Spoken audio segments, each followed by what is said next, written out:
Member for Barataria Sanwan, you have 15 minutes and 33 seconds left. Thank you very much, Madam Speaker. And I think I may be using up even the 33 seconds to complete my contribution in this matter, because I think the people of Trinidad and Tobago need to understand the bill that is before this particular House of Parliament.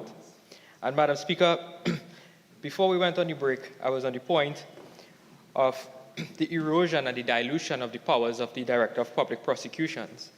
And the law that currently exists that can be found in the original Preliminary Inquiries Act, which has been enforced for several decades, and then would have been administered through the office of the DPP through the 1976 Constitution. There is a power that the DPP currently enjoys, as I mentioned, that even where an accused is discharged after a PI, a warrant of committal can be obtained by the DPP and a decision can be made by a judge in order to commit that person. Secondly, in limited circumstances, the DPP can lay a voluntary bill of indictment without any judicial scrutiny.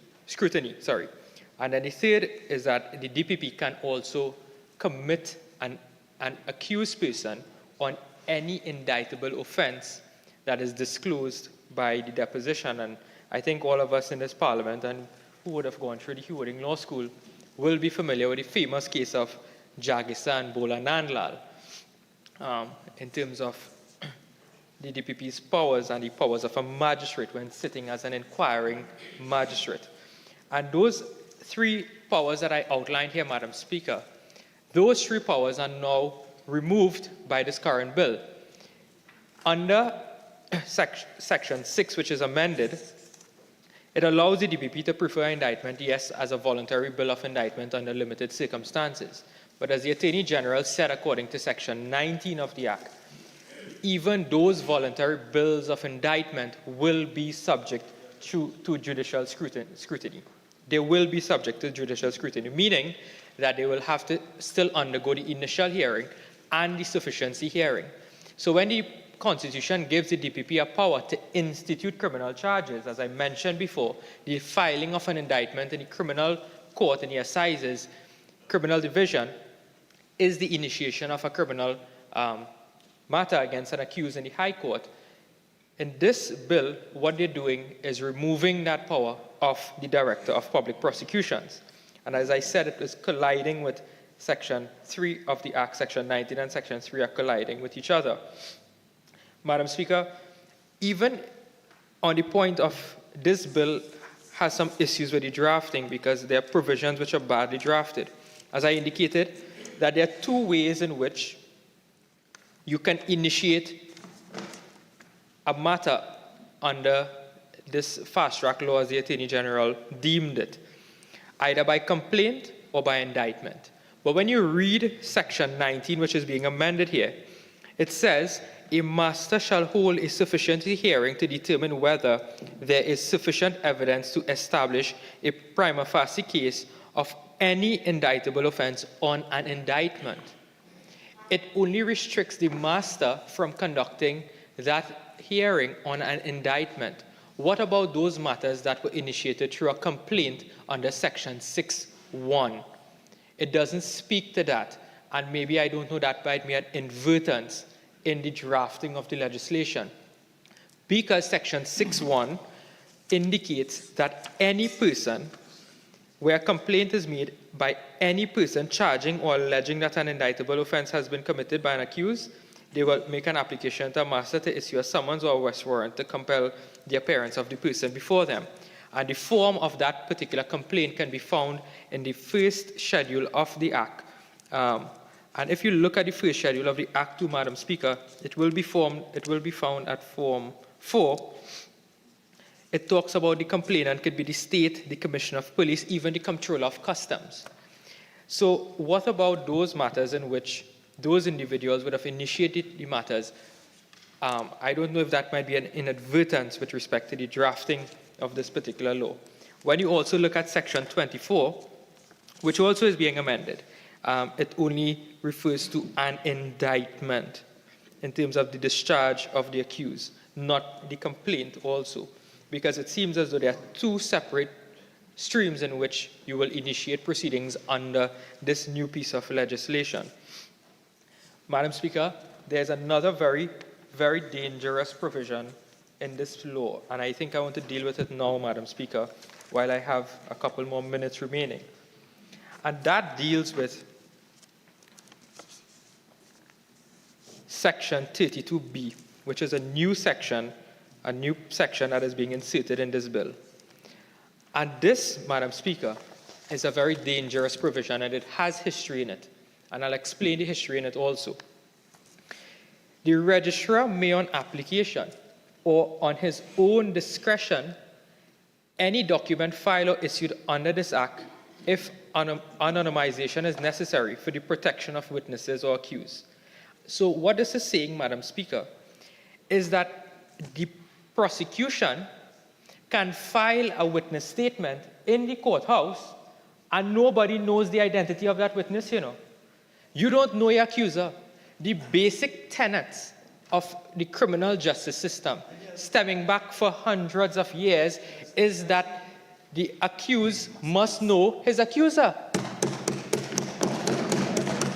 But what they're doing here, Madam Speaker, is creating anonymous hearsay evidence, you know. This is anonymous hearsay, now, Madam Speaker. Because what this bill is doing now is hiding the accuser from the accused. This particular provision has some history when we were doing the Evidence Amendment Act, Madam Speaker. I sat in a special select committee of the Senate, and in my possession, Madam Speaker, I filed under my authorship a 15-page minority report to that particular SSC, indicating our objection very early to anonymous witnesses. It is a dangerous provision. You have countries who may have this particular law, but it is only restricted to offenses such as terrorism. Terrorism. In this case, this is for any offense, any indictable offense, Madam Speaker. And it is not a judge, it is not a judicial officer is making the decision whether or not to create an anonymous witness order, you know. It is a registrar of the court. A registrar of the court who normally signs off on court orders. A registrar don't exercise much judicial authority in terms of the tax bills, Madam Speaker, or deal with some probate matters. But when it comes to issues surrounding the law, you have not a judicial officer making this pronouncement, but a registrar. This is absolutely dangerous, Madam Speaker. It is dangerous, and this ought to be deleted completely from this bill. We cannot in any good sense support this particular provision. There's a House of Lords case, R against Davey 2008 UKHL 36, that it found that the use of anonymous witnesses prevented the accused from adequately examining his accusers and thereby denied him a fair trial in accordance with both the common law and Article 6(3)d of the European Convention on Human Rights. The House of Lords held that a conviction should not be based or decisive upon the evidence of anonymous witnesses, Madam Speaker, because you can't cross-examine that witness. I can give you an example. As a defense counsel, you are allowed to have the antecedents, the character, the previous convictions of a witness, because it affects their quality of evidence. It affects the veracity of the evidence that they will give, the credibility of the individual. Now, if you have an anonymous witness, how are you going to cross-examine that person how could you cross-examine on the character of the person if you don't know the person, one, and two, they're not going to tell you if the person has any previous offenses or anything like that. So, Madam Speaker, and the problem is, I know the government will jump up and say, well, a fair trial is not applicable to a preliminary inquiry because of the Hilroy Humphreys case. Madam Speaker, this is the evidence that will go before a High Court judge and jury. This anonymous witness is going before a High Court judge and jury. The matter does not end at the master's court. So how can you, in a democratic country that has respect for our Constitution, Section 4 and 5 of our 1976 Constitution, introduce a bill like this in our Parliament? In any event, this particular provision ought not to even find itself in this bill. This was a matter that was being dealt with by the Amendment to the Evidence Act. How did they sneak this particular provision into this bill? They sneaked it in and they placed it in the back of the bill, Madam Speaker. Oh my God. What you feel? We wouldn't read the entire legislation? Thought we would reach there. But, Madam Speaker, I read everything according to Orkuchis. Everything, nothing passing. And, Madam Speaker, you see, when you look again at the issue surrounding anonymous witnesses, I have that particular minority report that I filed. It says, Javi against the Magistrates Court of Victoria, 1995, 1 VR 84. It was held that the identity of a witness should never be withheld from a defendant when disclosure might be of substantial assistance to the defendant. Because everyone knows in criminal trials, you must have full and frank and fair disclosure, full disclosure. There are many cases that would have fallen apart in the appeal court because the prosecutor may have withheld some information, some disclosure from the defense. And in this case, they are now trying to legitimize, the government is trying to legitimize having persons whose identity is undisclosed give evidence against persons in this country, Madam Speaker. We have seen even in cases where you know the identity of the witness, they come and tell untruths to the court. We have cases where people go in foreign courts and tell untruths on affidavits. Yes. We know of that. Madam Speaker, we have to be very careful when we deal with the criminal justice system in this country. Because if this government sets this precedent, whereby they're eroding and cutting away of constitutional rights, we will end up like the frog in the boiling water. Mm-hmm. And when they take away our rights more and more, Madam Speaker, you will realize that soon Trinidad and Tobago may be very well accustomed to what this government is doing. But that is the purpose of the opposition, to stand against any move of a dictatorship. Because it is our duty to put on the record and inform the ordinary people, the ordinary members of the public, what this government is trying to do. You see, Madam Speaker, this anonymous witness, we have to ensure that it does not go forward. And we have, in the past, Madam Speaker, supported the government with legislation when they bring good legislation. All right. I heard the Attorney General talk about the Bail Act. We never supported it. I want to rebut that. In 2019, the opposition supported the Bail Act. It required a special majority. It was the law. It had a sunset clause. It ended. And the reason why you have sunset clauses, it is because you are testing the legislation to see if it worked. And we realized it did not work, so why did you want to extend it further? And that is why we didn't support it then, but we gave the government the support in 2019 when they brought the bail law. And Madam Speaker, I have raised 4 very important issues. There's one more issue I wanted to raise in terms of the standard of proof.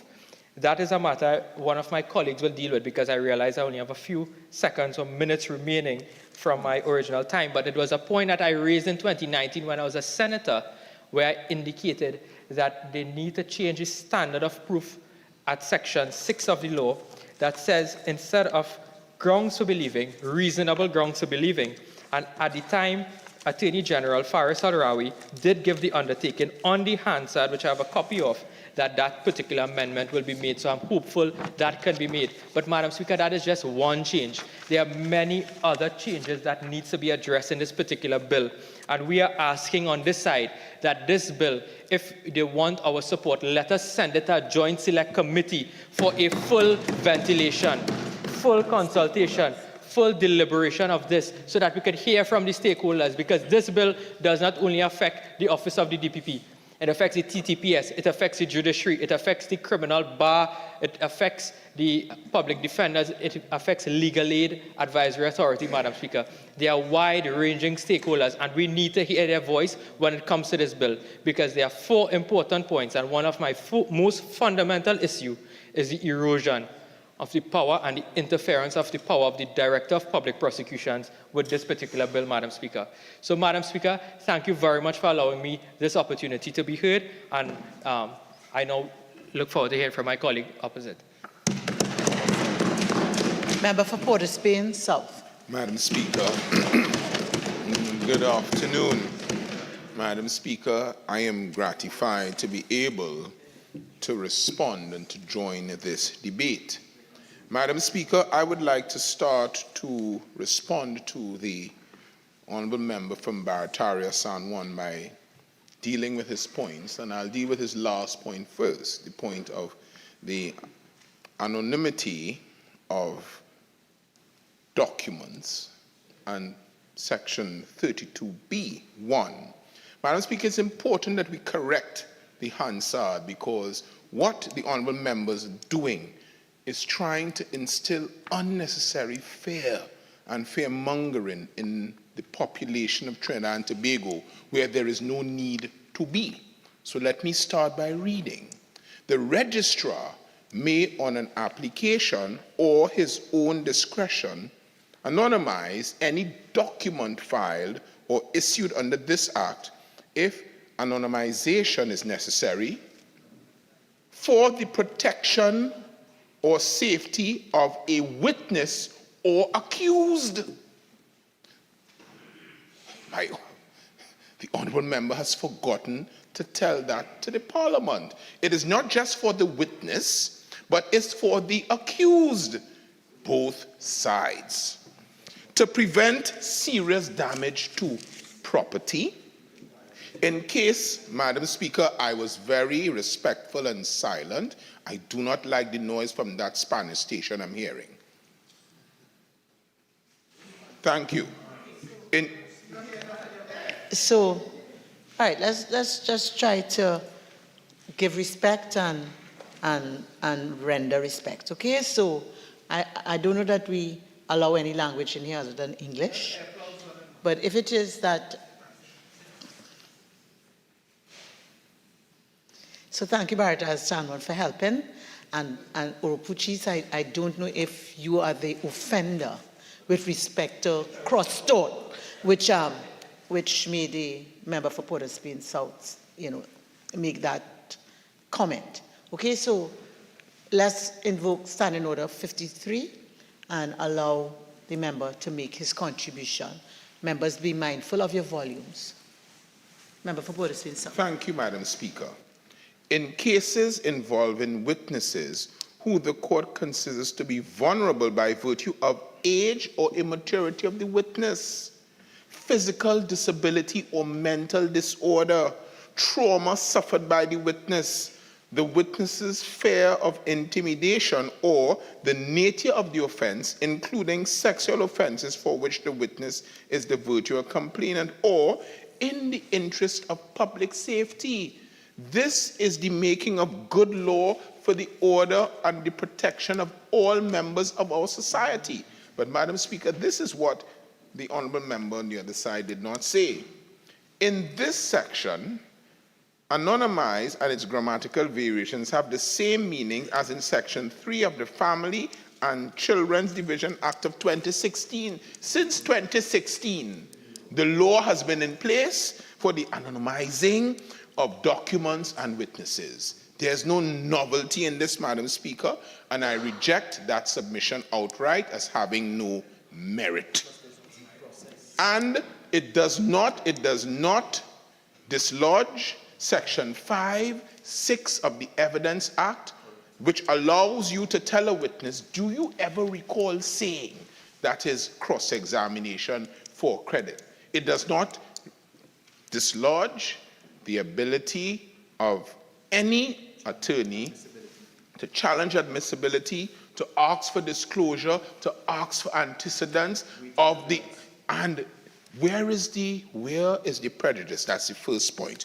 I don't want to waste too much time on it, Madam Speaker. I think we have dealt with it. The second point concerns the major destumping of this alleged erosion of the power of the DPP under Section 90. If that was done, Madam Speaker, this legislation would have gone as far enough to say, once the master says there's a sufficiency in indictment, it goes directly to the High Court. That would have done, because what that would do is to correct the backlog of indictments remaining in the office of the DPP for several reasons, all may be legitimate, but not being put to the High Court so that the High Court could start the trial. But it doesn't do that. it says that the DPP, whatever sufficiency hearing, and it reveals that there's sufficient evidence, the indictment must go to the director. But, Madam Speaker, let me go to the nub of my rebuttal to show that the legislation, the proposed bill, does not in any way erode the constitutional powers of the DPP. Here is what Section 24, subsection 4 says. Where an accused is discharged, the master shall, on written request of the Director of Public Prosecution, transmit within 14 days to the Director of Public Prosecution the record of the sufficiency hearing. The Director of Public Prosecution may appeal the decision of the master if the Director of Public Prosecution is of the opinion that the accused ought not to have been discharged. What happens there in real time, Madam Speaker? What happens there? There is an inherent protection for accused persons who a master may have felt have been indicted without sufficient evidence, without a prima facie case. And if the DPP, who would have laid the indictment voluntarily in the first place, is aggrieved, his constitutional right under the Constitution is protected by his right to appeal and go to 3 judges in the Court of Appeal and have that revoked. Where is the erosion of the DPP's power? The third point made by the honourable member is as it relates to magistrates having to deal with matters under the rubric, the interest of justice. Madam Speaker, what the honourable member did not say is he's relied on the old case, Madam Speaker, you remember from another incarnation of Cadogan and R, I think it's 1977, 1 West Indian Report at page 363, which says, well, magistrates are creatures of statute. But the law since then, Madam Speaker, has evolved. And I wish to edify the public that there's a case called O'Toole. And in O'Toole, here is what it says about magistrates. That magistrates, Madam Speaker, have a discretion, and this has existed from the earliest of times. This discretion was not conferred by statute, but was an element or consequence of the inherent right of a judge or magistrate to regulate the proceedings in his court. It could be exercised either on general grounds common to many cases or on specific grounds arising in a particular case. Its exercise should not be confined to cases where there was a strict necessity. It should be regarded as proper for a magistrate to exercise the discretion in order to secure or promote convenience and expedition and efficiency in the administration of justice. Madam Speaker, I rest my case on that point. So in other words, it is no longer the law that magistrates are bound by statute alone. There's an inherent power in the magistrates that has existed since time immemorial. The case says since the earliest of times. And that, Madam Speaker, to my respectful mind, deals with the third point made by the speaker that went before. The fourth point relates to the resources. Madam Speaker, it is now a fact, and I would want my learned friend, when he's finished here, to take a walk next door. At the Hall of Justice, Madam Speaker, you no longer have civil cases. That is done down at Tower D. The Hall of Justice now is totally dedicated to the hearing and determination of criminal cases. That's the physical court. There's now the virtual court where judges, and particularly since MISIC, can sit within the jurisdiction and deal with a trial whilst the accused appears at the VAC center, the witnesses appears at the VAC center, and the defense attorney remains at his chambers and cross-examine the witnesses and, Madam Speaker, addresses a jury. Apart from that, there's the O'Meara Administrative Center. There's one court totally dedicated to paperless trials. I'm still to learn case line. And that is there. There's the San Fernando court, and then, of course, there's the Princestown court. There's an issue with it. But what we are saying is that the resources have been allocated. What the other side does not want this country to know is as follows. This government, over a decade ago, before it came into power, before it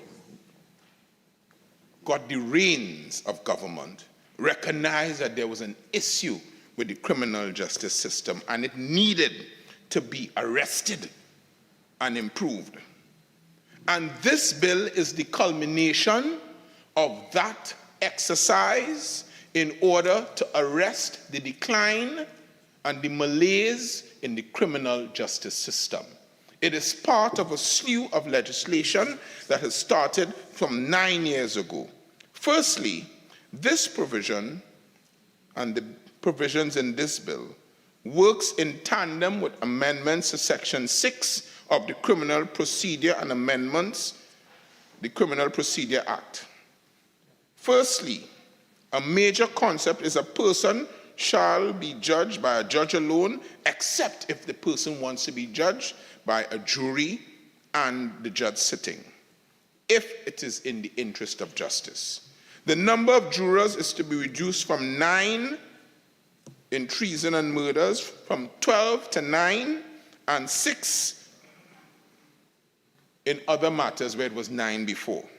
The category of special jurors have been repealed with lay assessors. What happens then, Madam Speaker?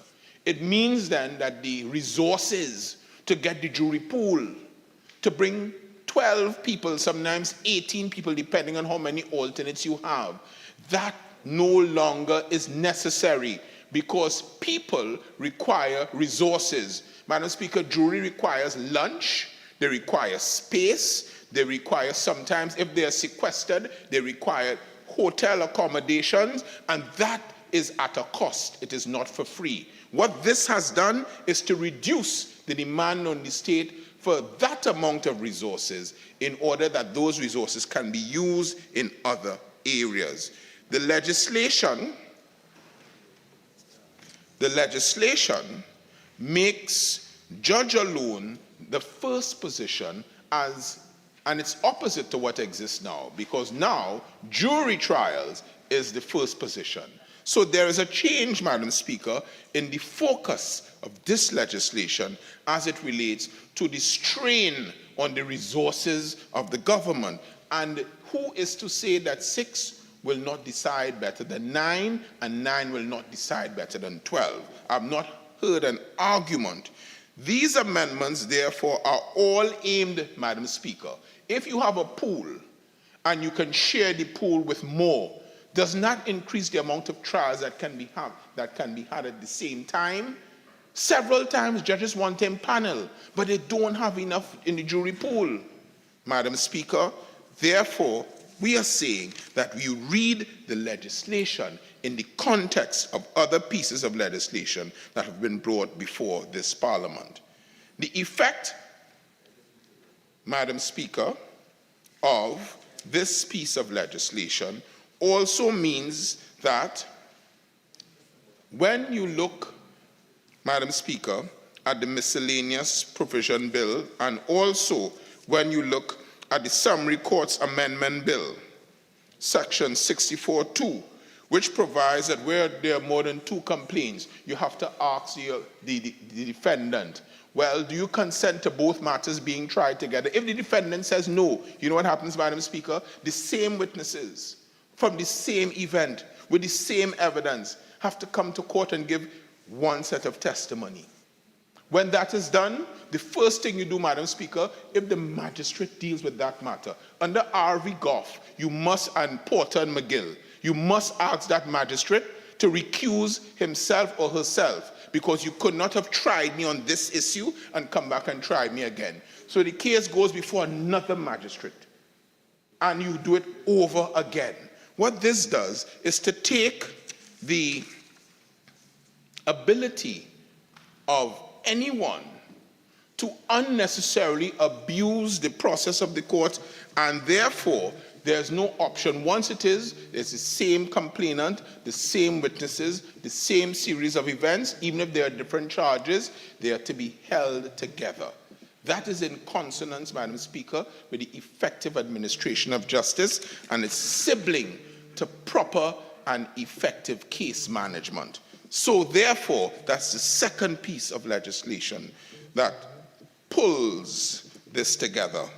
Madam Speaker, the essence of this incarnation is, and I've checked it, Madam Speaker, it seems to be the fourth phase of the amendments of the Administration of Justice Act, and also the 2011 Act, the Indictable Proceedings Act of 2011, which was enacted in both houses. The Act had been previously amended, and Madam Speaker, when I was doing my research, the first amendment came in 2012, and this amendment was brought by the then AG. And you know what that gave us, Madam Speaker? Section 34. Wow. That's what that gave us in 2012, Section 34. The next amendment came in 2019 under this administration. And you know what that gave us, Madam Speaker? It started to cure deficiencies in the Parent Act. The third amendment was done also in 2019, and this was the second phase of amendment, and it again tried to cure the deficiencies that existed in the Act, and it went to the third and the fourth amendment.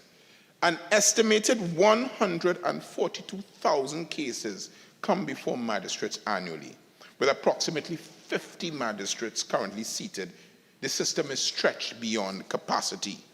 Magistrates preside, Madam Speaker, over summary offenses. They preside over minor offenses. Even now, the ticketing system, although persons can pay tickets, once you are challenging it, Madam Speaker, you have your day in court, you're entitled to your day in court. If you have a license for a bar and the committee doesn't decide the matter, and there is a chasm between the bar owner and the residents, that matter goes before the magistrate. So what happens? During the morning period, the magistrate may spend 2 to 3 hours just calling matters and adjourning, and not hours spent dealing with justice, dealing with cases, taking evidence and deciding matters and getting them out of the system. The magistrate themselves, they conduct trials to determine guilt and innocence. And they also preside over petty civil matters. That is matters, or those are matters that are 50,000 and under. It means then, just their summary matters alone have weighed them down. Why hasn't the members on the other side said to you, Madam Speaker, they need another avenue, another system that can deal with cases, particularly indictable cases, because indictable cases are heavy cases. So in addition to what I've just described there, that 142,000 cases, Madam Speaker, what happens to the indictable cases? Let me give a little history of this Preliminary Inquiry Act, Chapter 1201. Madam Speaker, it has been in existence since 1917. And magistrates who have to deal with all the summary matters I've just described now have to embark into serious criminal matters for indictable offenses.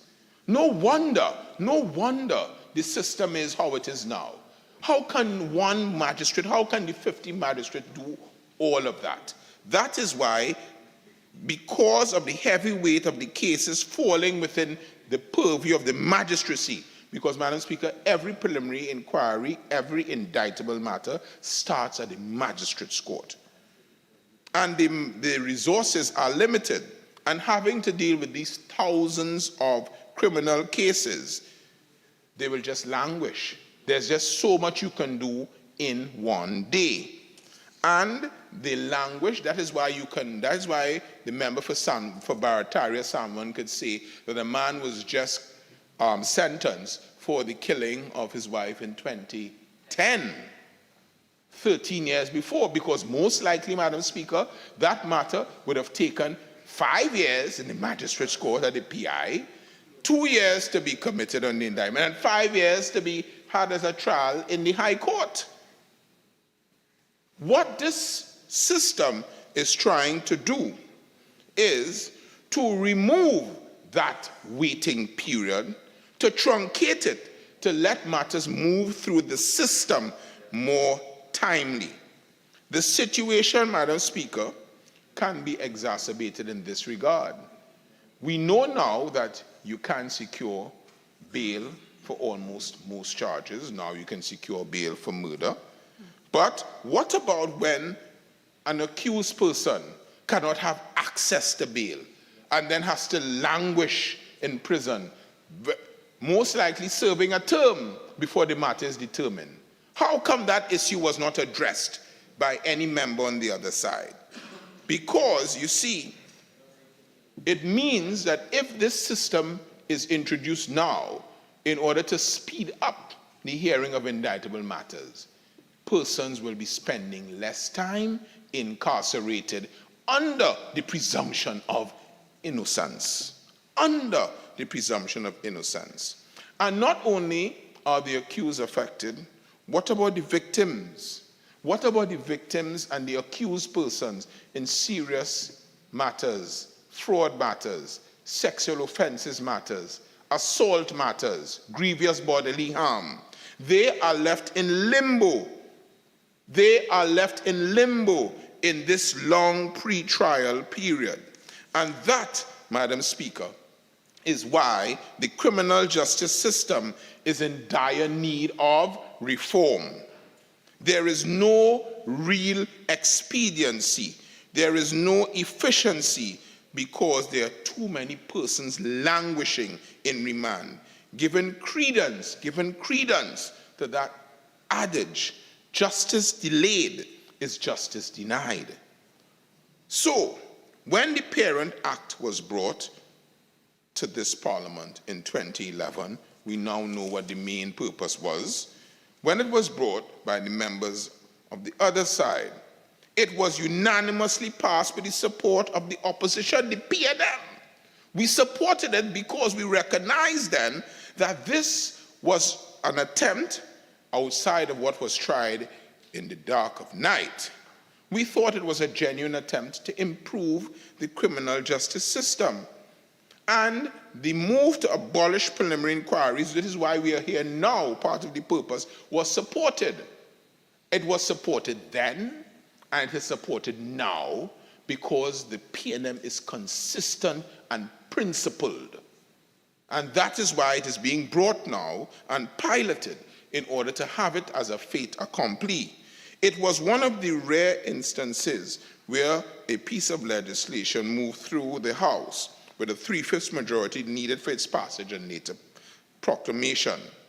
This act was based on the St. Lucian model and sought to introduce criminal masters, sufficiency hearing, and it appeared that there were no problems with the legislation then.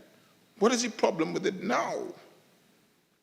The operationalization of the 2011 Act required much to be done. And that is what this government has been about since 2019. It required, Madam Speaker, existing infrastructure to be upgraded and allocated. And that is why I started by saying now that there is the Hall of Justice, which is exclusively, save and except for the third floor, which is still the Court of Appeal. And, Madam Speaker, the Court of Appeal in criminal matters, I'm told. East Wing, West Wing. And it means that this has been provided. It also required the implementation of the Criminal Procedure Rules 2016. And when those rules were proclaimed, and I declare my interest because I represented the maker of the Criminal Procedure Rules in the challenge, and, Madam Speaker, we prevailed at first instance. Garth O'Brien led by a team, and they're entitled to challenge it, but why would you challenge the Criminal Procedure Rules, which is something that is an adjunct to a piece of legislation that you created? The rules, Madam Speaker, operationalize. The legislation was the bones, the rules fleshed it out, yet it was challenged. unsuccessfully, Justice June Charles gave an erudite ruling. And what happens is that the post of criminal masters under the family division was created also, children's division legislation, and the government enabled the enlargement of the capacity of the judiciary by increasing the number of high court judges, Madam Speaker, hear this, from 36 to 64. If my math serves me right, 36 by 2 is 72, almost doubling it. And by increasing the cap of appellate judges from 12 to 15. So right now, Madam Speaker, there are 3 divisions in the Court of Appeal. There's the West Division, there's the East Division, and there's the Central Division, all panels. 3 divisions of the Court of Appeal. And that is because the resources are being provided by the government of Trinidad and Tobago.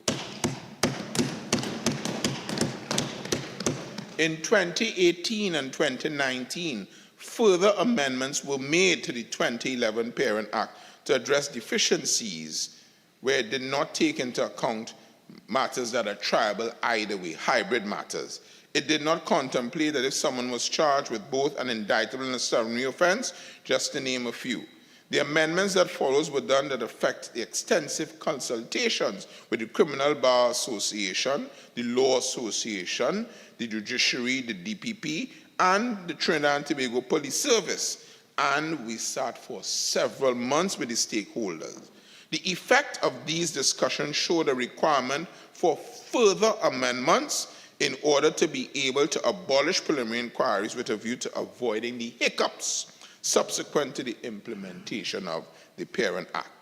So thus, for almost 3 decades, after the government have been involved in the refining process and refining this piece of legislation, we are here now.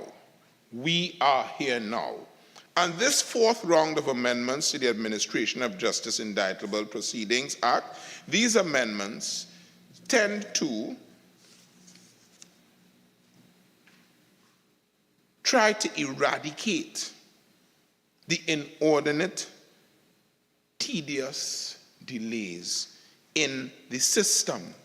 That is what we are trying to do. Because when we look at the legislation, we see that there's a purpose. Now, what says, and let us hear what the stakeholders have to say. The Honorable Chief Justice of Trinidad and Tobago, Chief Justice Ivor Archie, before the pronouncement of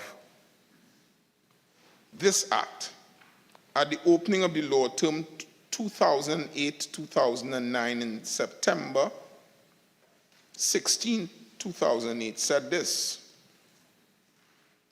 elimination of preliminary inquiries.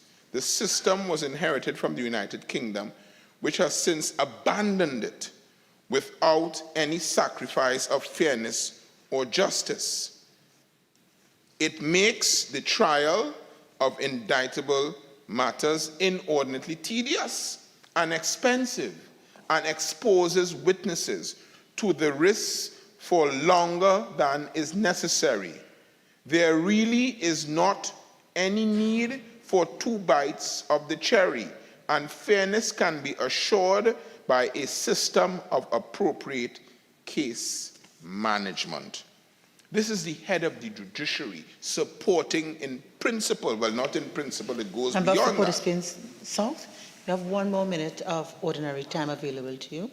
You're entitled to 15 more minutes extended time if you so wish to complete your Madam question. Speaker, may I respectfully crave your indulgence for the additional 15 minutes? You may proceed. Thank you. So, Madam Speaker, that is what has happened with one of the major stakeholders in this country, support since 2008. Now, Madam Speaker, we know, and let me look to the gallery, you know that it's a now novel that almost everything done here, there's now a chorus of reliance on the Privy Council. Well, in Hilroy Humphreys, Madam Speaker, versus the Attorney General of Antigua and Barbuda, the essence of the challenge to this type of legislation was done. And the Privy Council had this to say about the challenge at paragraph 10. Mr. Fitzgerald submitted that because preliminary inquiries were in existence at the time of the Constitution, as it was enacted, they must be taken to be incorporated as the gold standard into the concept of a fair hearing. But that seems to the board to be an extravagant proposition. By the same token, virtually any feature of the criminal procedure, a requirement of unanimity in jury verdicts, for example, would become constitutionally protected. It is unlikely the framers of the Constitution intended to introduce such rigidity into the law. The question in each case is whether the requirements of a fair hearing are satisfied. The board agrees with the Court of Appeal that they are. The committal proceedings are not determinative of guilt, but act as a filter to enable the magistrate to screen out those cases which there appears to be insufficient evidence for a jury trial. They are conducted by an independent magistrate to whom both sides may submit evidence and make submissions. Madam Speaker, this is the ruling of the Privy Council on the 11th of December, 2008. So let me now go directly to what I consider as one of the main features of this bill. Preliminary inquiries have traditionally been an integral part of the criminal justice system. But as we have recognized, and is the main thesis, the government has understood that there's an urgency and a necessity to review the proper working of the administration of justice. And as that is reviewed, the government is acutely cognizant of the fact that you must interspluze any amendment with the constituent of fairness and constitutionality. Therefore, clause 24 and clause 19, when you read these clauses together, you can see that the hallmark of this is fairness. Section 24 provides, and 19 when read conjointly, and I will not wish to take up too much of my time reading, but what it says is that at this sufficiency hearing, Madam Speaker, both defense and the prosecution will have an opportunity to be heard. When you look at section 19 says very briefly that a master shall hold a sufficiency hearing to determine whether there's sufficient evidence to establish a prima facie case of any indictable offense on an indictment. The other sections that follow outlines the fact that even if the accused is not represented, the master can appoint a public defender, or there are certain thresholds and certain safeguards for an unrepresented accused. And in section 25, Madam Speaker, where the master finds that there's evidence to establish a prima facie case, it's committed. The section that goes before, if there's not a prima facie case, the accused is discharged. The power of the DPP, Madam Speaker, is retained because if the DPP is dissatisfied within 14 days, the record must be transmitted to the DPP and he has the right to appeal. So that's the first hallmark that I wish to put on record. The efficacy of preliminary inquiries and its continuous existence must be examined with a view to determining whether its retention at this stage is just and fair and reasonable as it relates to victims and as it relates to accused and as it relates to the public who is outside looking on. Madam Speaker, sometimes a process becomes so embedded in a system that it becomes difficult to accept that it no longer serves the purpose that it was meant for initially. And it is my respectful contention that the preliminary inquiries and how it is done at this time no longer suits its original purpose. When you look at the purpose for which a preliminary inquiry was firstly introduced, it was that what you want to do is to ensure that before you commit someone to upstairs, the big yard, to face a trial, that there was sufficient evidence to meet the muster. It was called a prima facie case. And the other purpose was that only matters with that quality of evidence should make the High Court. And therefore, what happened was that the prosecution had what we call the duty, the burden of proof to bring that evidence. Preliminary inquiries were supposed to be a sifting process in order to protect an accused person. At this stage, the prosecution did not have to bring and present its full case, and all the accused had to do was either satisfy both limbs under what we know as Sanja Chetlal, which has been now changed from Curlin George, which now says that the essential ingredients of the charge is really what magistrates must go on, and they go back to Parker, CJ, and the practice note, because they say, Madam Speaker, you must take the case at its highest to see if there's some evidence that a jury properly directed ought to convict. You don't rely too much on manifestly unreliable. But that's not what has happened now, Madam Speaker. Preliminary inquiries have become a trial before a trial. What do I mean by that? They are prolonged because the prosecution is expected now to call almost all of their witnesses. And if you do not call all of your witnesses, the others who are not called falls into the category of unused material, which you must now disclose. Full-fledged trials now constitute preliminary inquiries. I myself, Madam Speaker, have done it for decades. You cross-examine, not ad nauseum, but you cross-examine robustly to try to see if you can dislodge the case. If you don't, then you make submissions all the way from points in limine to points in between to a no case at the end. What happens then? It means that victims and supporting witnesses will be cross-examined at length, and the length of time that the preliminary inquiries will take is now extended. If the prosecution does not disclose properly under Rees and Ferguson, there's a challenge for abuse of process for lack of disclosure. What this has done, in essence, is that the preliminary inquiries have morphed into a full-blown trial. And therefore, what was originally supposed to be a sifting process has now developed into a full-fledged trial. What happens now? When that is finished, if the matter is committed to the High Court, both victim and accused have to go over that process again. They have to go over that process again. Is that fair to anyone? Madam Speaker, you remember the case of Kettleman.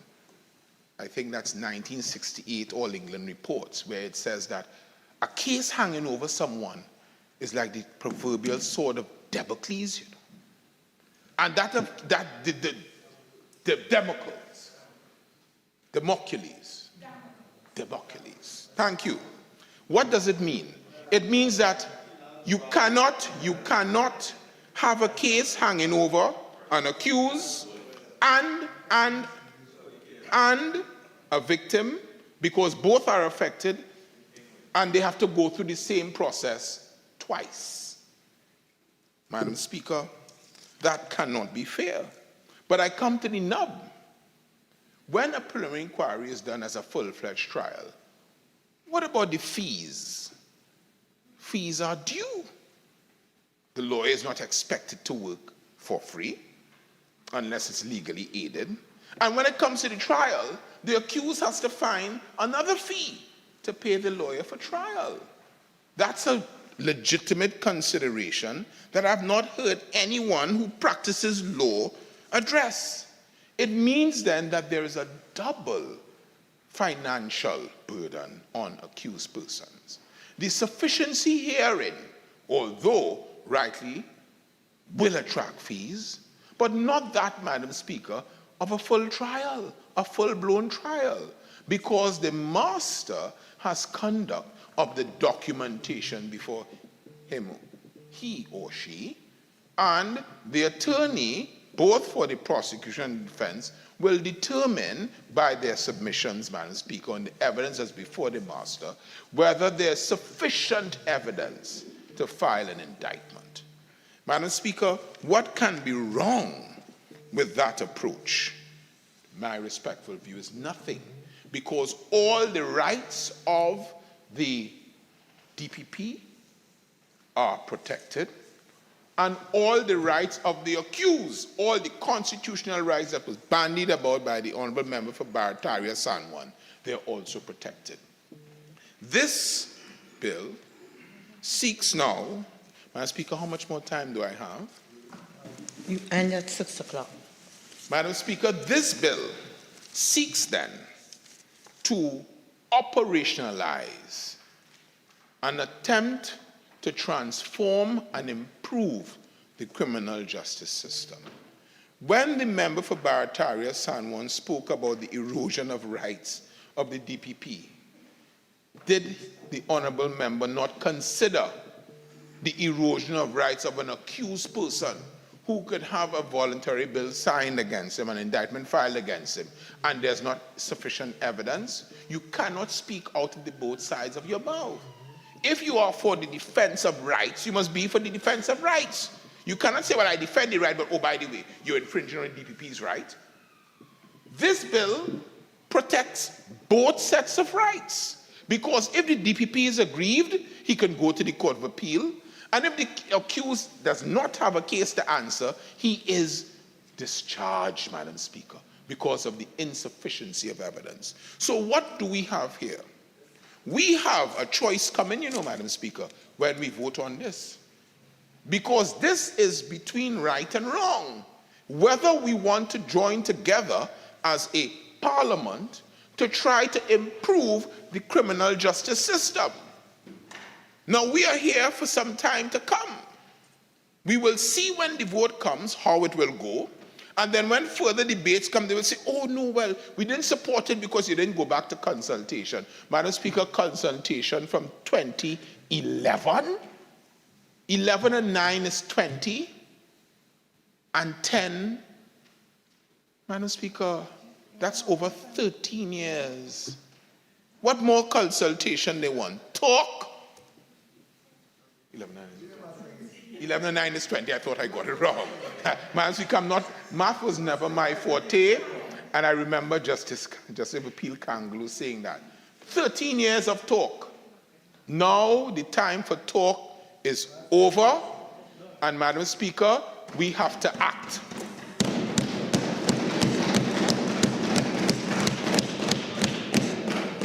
This government, when it comes to the criminal justice system and the protection of the citizens, both victims and accused, is intent on acting, and acting now.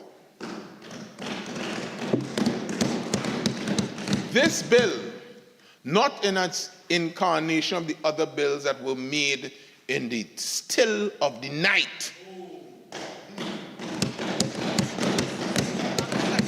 is brought in the broad daylight for the citizens to see.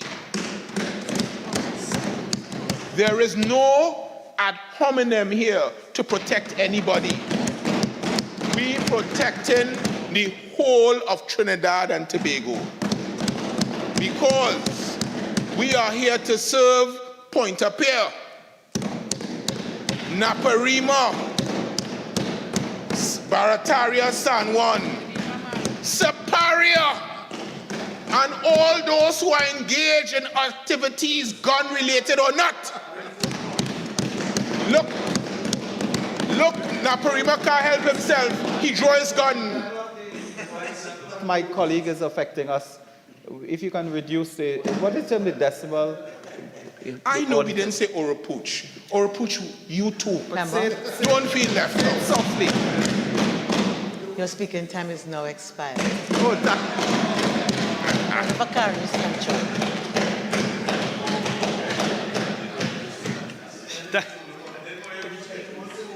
Thank you for the recognition this afternoon, Madam Speaker.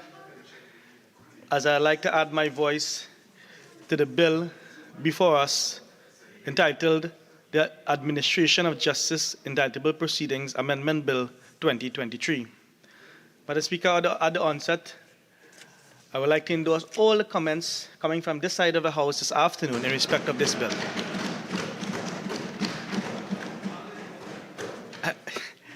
And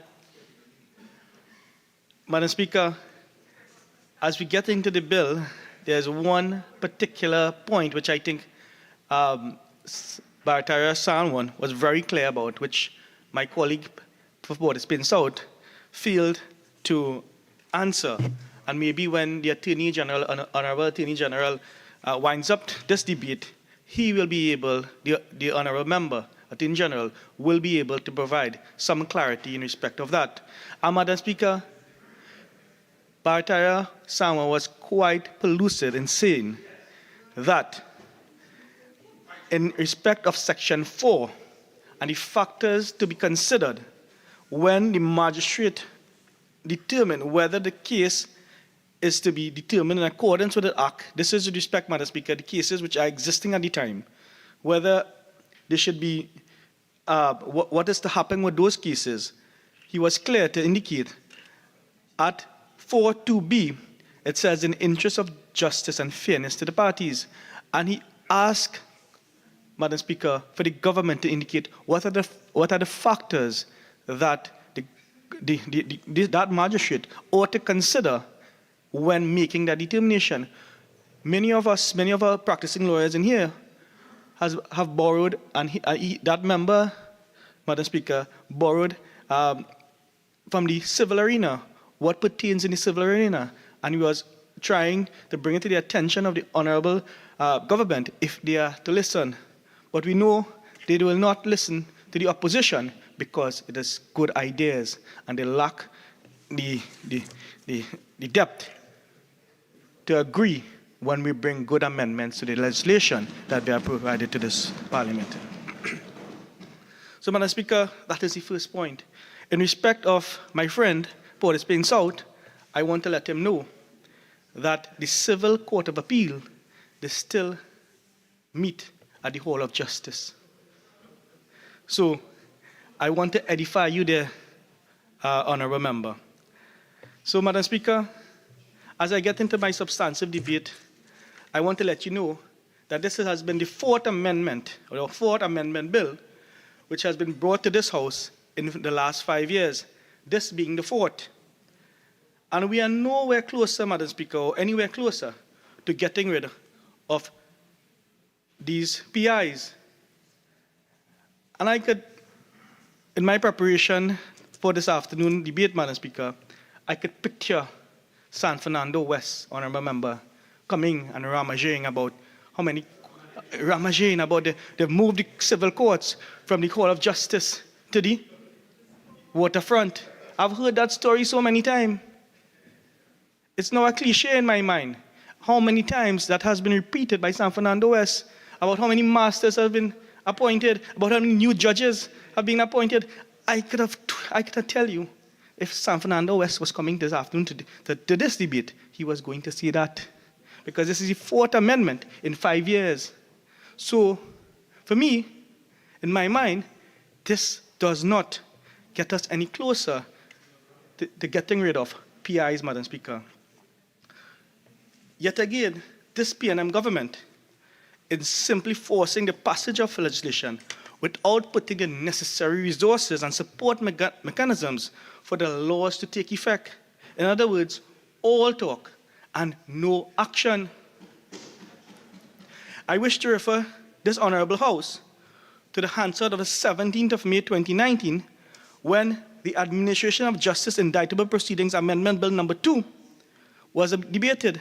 The then Attorney General, the Honorable Member for San Fernando West, Mr. Faris Alwari, he said, "It gives me great pleasure to come to perfect a critical piece of law designed to take our country out of the lurch of criminality, corruption, malfeasance, and turpitude."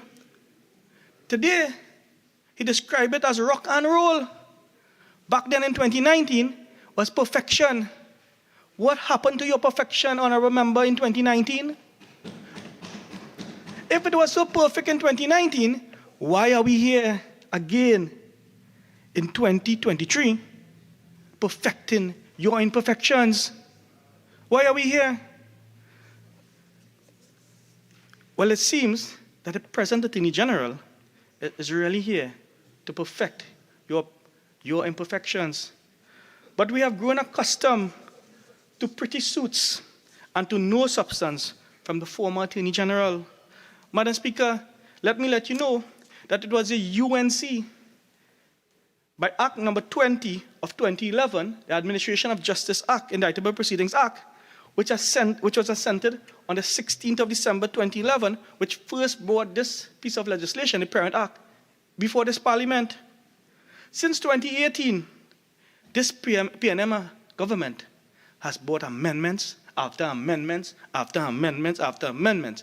Yet the purpose of this act cannot be fulfilled because this government has not put the support mechanism in place, Madam Speaker, for it to take effect. Might I remind honorable members and the national public at large that we are nearly into the second half of the PNM's second term in office. I ask, how much time do you need to make and to enforce this bill that is so important for the criminal justice system in this country? I must ask, are you serious about the criminal justice system and fixing the criminal justice system in this country? I must ask. Because this is already past halfway into your second term in office. Madam Speaker, it has been section after section of this act. Some has been amended, some has been re-amended, some has been repealed. They have replaced some of the amended sections. It's all hodgepodge and haphazard, Madam Speaker. It seems to be the PNM approach to these preliminary inquiries and this indictable, Administration of Justice indictable proceedings, Madam Speaker. Something as simple, Madam Speaker. You ask the man on the street, what do you understand by alibi? By alibi, we are here because they have a new definition of alibi. They can't even get that right. Madam Speaker, in my preparation, when the bill was first sent to us as members, I do apologize, first sent to us, there was no way where you cannot find the entire bill with all the amendments. When you go into the Legal Affairs website, you are getting a bill that's dated 2016 or so. There was no place, Madam Speaker, until it was sent by the Parliament, and I saw the document as the CPC's unofficial consolidated version. It's only then you find in one place all the amendments and the re-amendments over the years. Madam Speaker, even the interpretation section, as indicated, is being constantly tinkered with, and it seems there is no clear path and no clear way forward, Madam Speaker.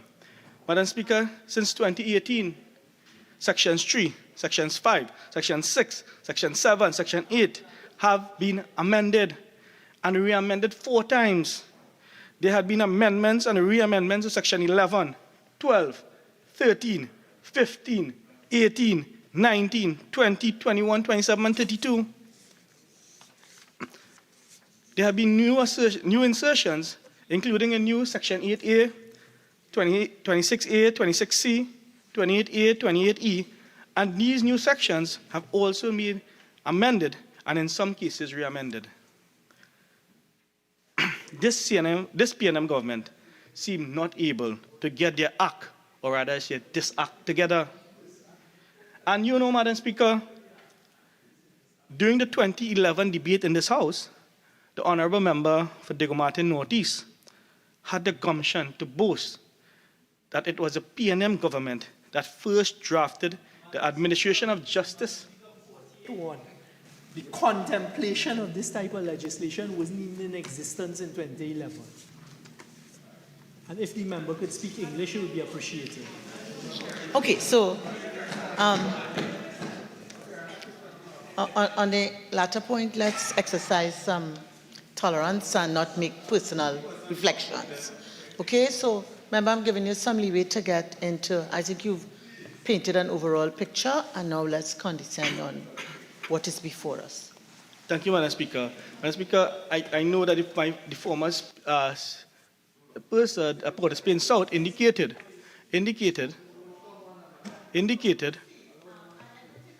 Needs much assistance. I'd like an opportunity to hear what he's saying. Okay, so Madam please, Speaker, members. I must say, every time I come on this platform to address you, Madam Speaker, the member for Port of Spain North, Sundance West, always seems to jump up. And every time he jumps up, it reminds me of this song, sung by one of the islanders. You know, we're all cultured Trinidadians. Small pen this chokad. It reminds me of that song. Every time I come to debate and this, he jumps up, and every time he jumps up, it reminds me of that song. Madam Speaker, I am responding to Port of Spain South, who indicated that the genesis of this bill first started in 2011. And the member for Diego Martin Northeast at the time, well, still Northeast, he said that this bill was first drafted in 2009, and that is the PNM for you. Woulda, shoulda, or coulda government. In 2009, he indicated that this bill was drafted by the PNM when the bill in 2011 was brought, Madam Speaker. And legend has it that every time the UNC bring a good bill to the House, or when they're in government, that they had it on the books. They was waiting to bring it. Madam Speaker, it has been 5 years since the PNM has been fiddling with this act. First in 2019, then 2019 again, 2020, and now 2023. And they have assured that enough masters, have they assured, Madam Speaker, that enough masters in the High Court to ensure that the act can come smoothly into operation? Of course not. I have not heard any speaker on that side indicating the number of masters which will be required for this bill to be in, when this bill comes into effect, Madam Speaker, when it's proclaimed. I know recently that some masters were appointed to the criminal division of the High Court, but clearly the recent appointments are not enough. Madam Speaker, during the debate on the 18th of November 2011, the honorable member for Diego Martin Northeast made the following comment. There was a bill drafted by the former Attorney General that was sent to a committee of judges to examine, and there was a series of deliberations. What the minister has been silent about is that the concern of the judiciary, which he has not told us about, he has not disclosed, is that when preliminary inquiries are abolished, there's a serious and practical concern. There is a concern of the judiciary. It is a practical concern. That is why there was an aspect of the minister's contribution that I was very happy to hear. I was very pleased to hear a certain statement that he made, and we in the Parliament should hold him to his words, that he would simply be moving the backlog of cases from the Magistrate Court into the High Court. I asked the government, I asked the members on the other side, what will happen with respect to this? Are they moving the backlog of cases from the Magistrate Court to the High Court? Because clearly, if they are not resourced properly with enough masters and enough judicial staff, then we are simply just kicking the can down the road, Madam Speaker. Let me repeat, Madam Speaker, that he would simply be removing the backlog of cases from the Magistrate Court into the High Court.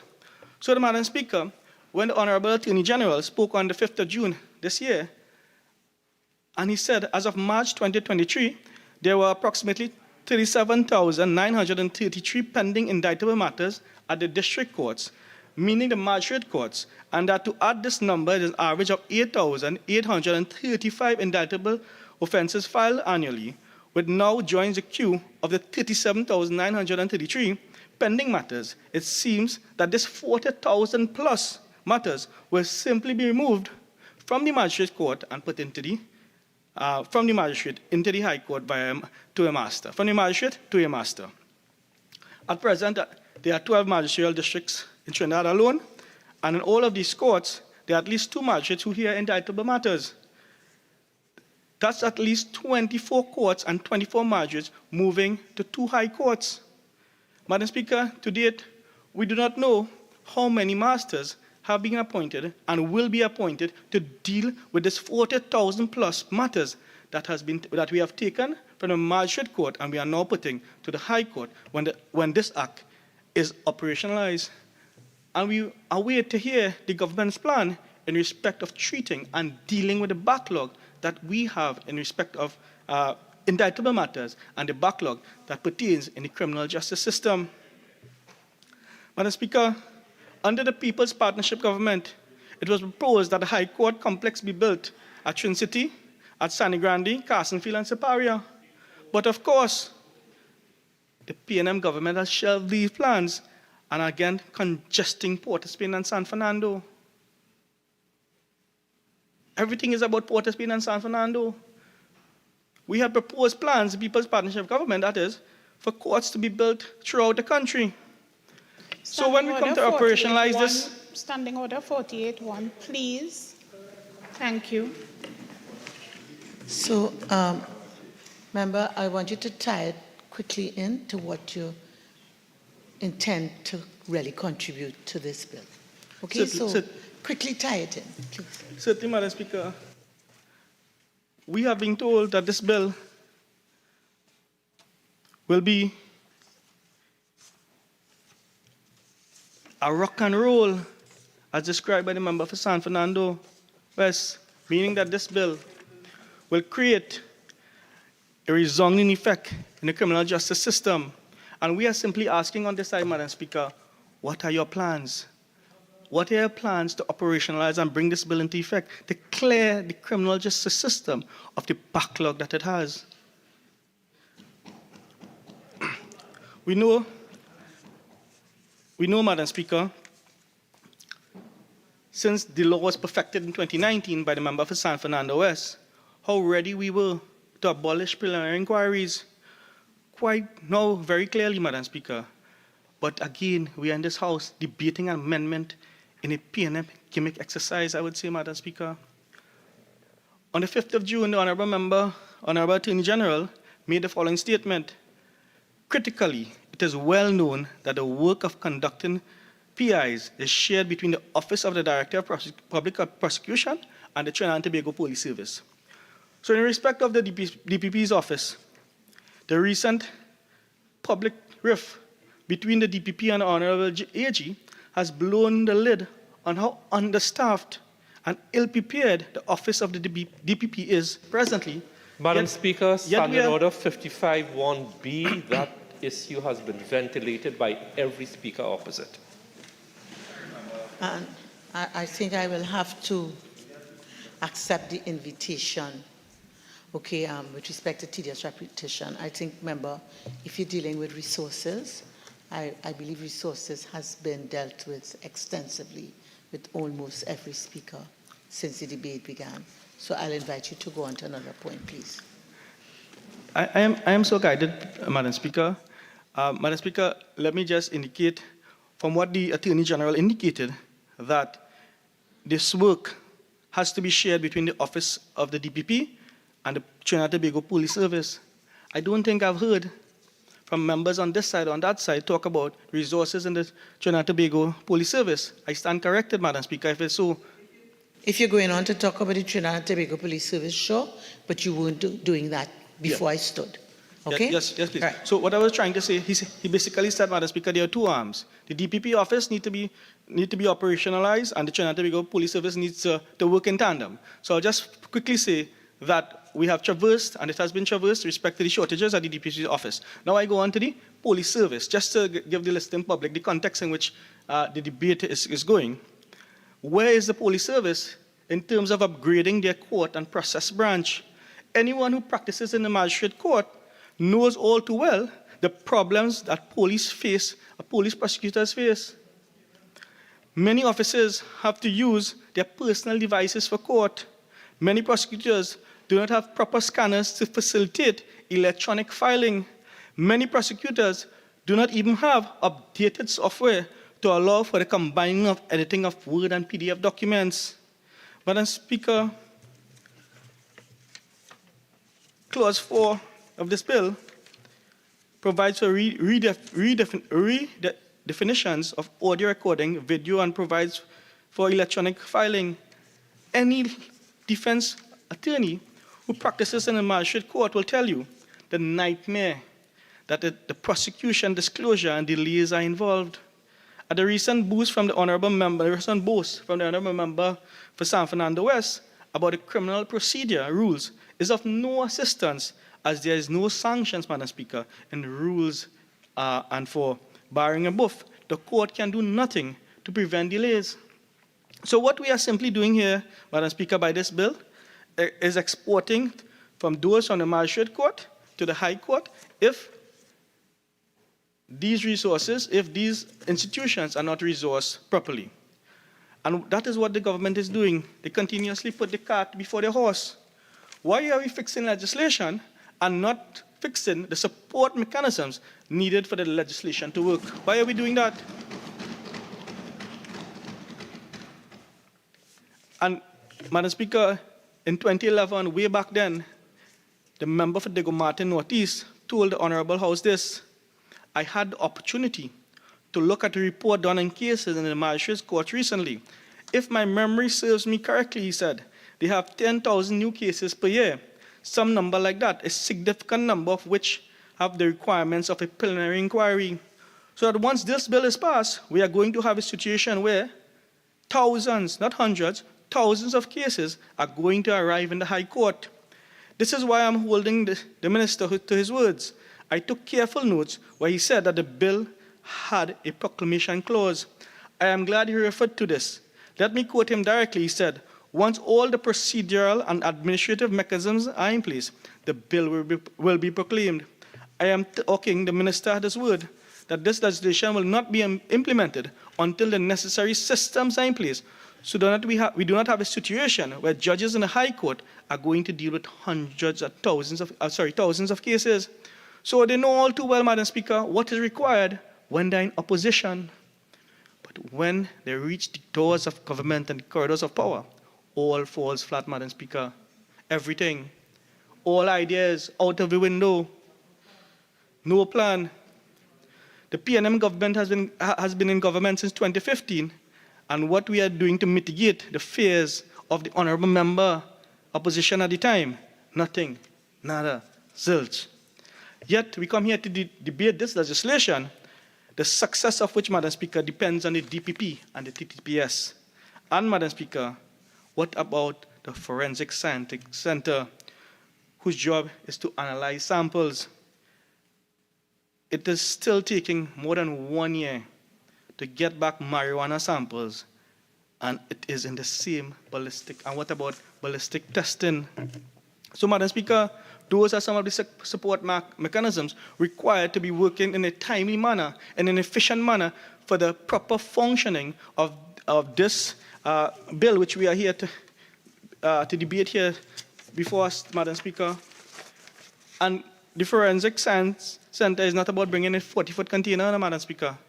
It's about a proper building that will be staffed and housed with proper personnel so that you can have timely return of marijuana samples, of ballistic testing, and so forth.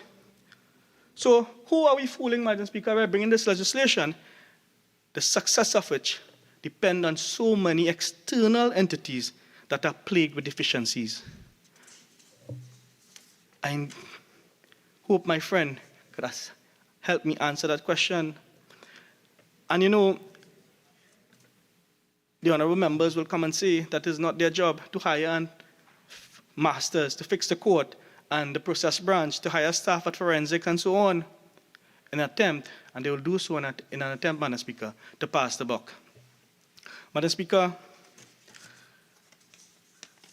the government job is to create policy and ensure all arms of the government are equipped to carry out that policy. The PNM has once again failed us. Madam Speaker, when you look at some of the clauses in this bill, under Clause 5, under the current provisions, where proceedings were instituted prior to the coming into force of the Act, the prosecutor or the accused may elect to have the case determined in accordance with the Act. Now, I want to raise a very important point, which I think I picked up in the debate for San Fernando West, and I asked this question. I think the member used this word. He said, Madam Speaker, indictment is the key point. I think that is the words he used, Madam Speaker. Indictment is a key point. And he says, where a case is before, this is a new case, Madam Speaker, where it goes before a magistrate, the magistrate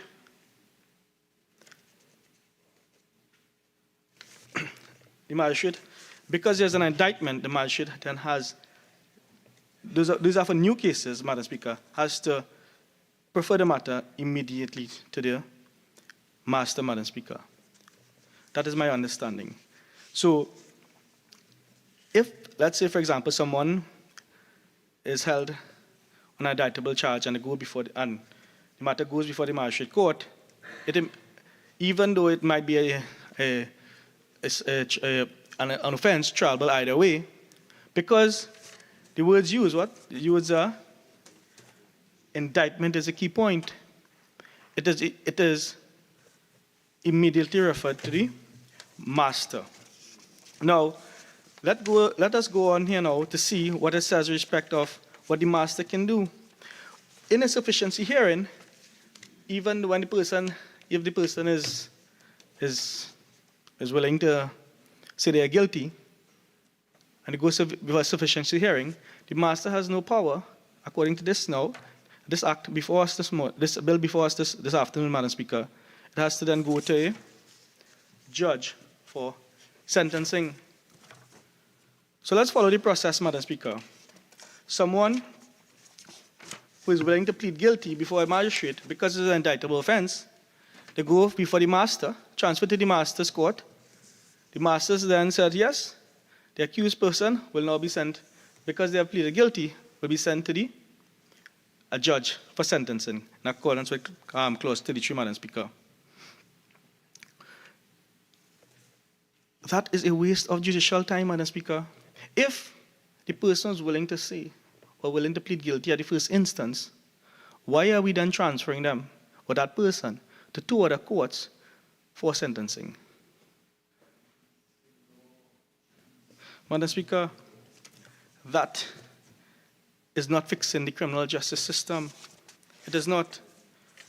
Madam Speaker, when we look at Clause 5 again, Madam Speaker, there were certain safeguards in respect of the magistrate to determine whether the case is to be determined in accordance with this act, and they look at the interests of justice and the fairness of the parties. Now, Madam Speaker, is it that we are changing the due process of law in respect of this matter by saying that the selection, before there was selection, now there's no selection, Madam Speaker.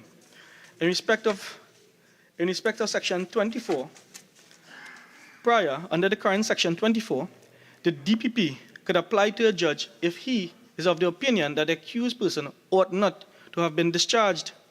The new section allows for the DPP to instead appeal the decision to discharge. So these amendments are made in Clause 25, which amends Section 24. The question I have for the Honour at Section 24(5), the Director of Public Prosecution may appeal the decision of the master. Under the old provisions, Madam Speaker, the DPP had the power to apply to the judge if he was of the opinion that the accused ought not to have been discharged. Under the new amendment, the DPP must now appeal the decision of the master. An appeal is conducted, Madam Speaker, under different rules. For example, an appeal is not a rehearing, but is rather a review. The test being the master was plainly wrong.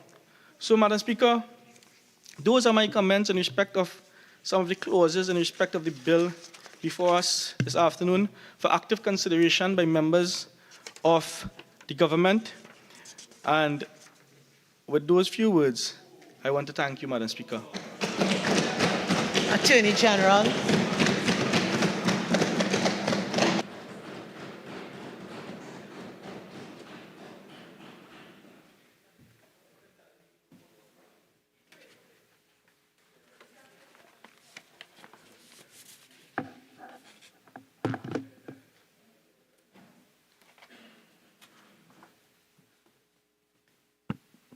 Thank you. Thank you very much, Madam Speaker. By way of reply, may I say that my reply has been greatly facilitated, and I acknowledge the remarks which have been made by my colleagues on the government side, member for San Fernando West, and member for Port of Spain South, who have very ably addressed some of the critical points that need to be addressed in the fulsome quality of the debate, which needs to be taken on a bill of this nature and of this importance. By way of introductory remarks, may I first of all address a couple general statements which were made by two of the principal speakers for the opposition. The concept that this bill somehow or the other is invading the privacy of individuals. I find it regrettable that those remarks can have been made, because on a careful reading, and I will come to that in some more detail, on a careful reading of the legislation, both this bill and the Interception of Communications Act, it is clear that the submissions made in that regard, regrettably, are scaremongering as opposed to substantive. The second point of general purport that I wish to make is, and this was dealt with very comprehensively by my colleague for Port of Spain South, there is no erosion of the powers of the Director of Public Prosecution. And I would remind the member on the other side who suggested that he needed to read at length Section 90 of the Constitution so that he could inform me of the text and substance of that section in case I didn't know it. I would remind him that if he goes to the law reports and finds the case of Dhanraj Singh against the Attorney General and Director of Public Prosecutions, he would remind himself that when Mr. Dhanraj Singh, who I believe was a member of the opposition, which may have been in government at the time, but certainly a member of the current opposition, when Mr. Dhanraj Singh brought that constitutional motion dealing with an accomplice witness who had been charged with murder, I appeared for the Director of Public Prosecutions. And the judgment of Mr. Justice Nolan Barrow in that matter is now part of the locus classicus that deals with the substantive differences between the powers of the Attorney General and the Director of Public Prosecutions. So I don't need to be reminded of the language of Section 90.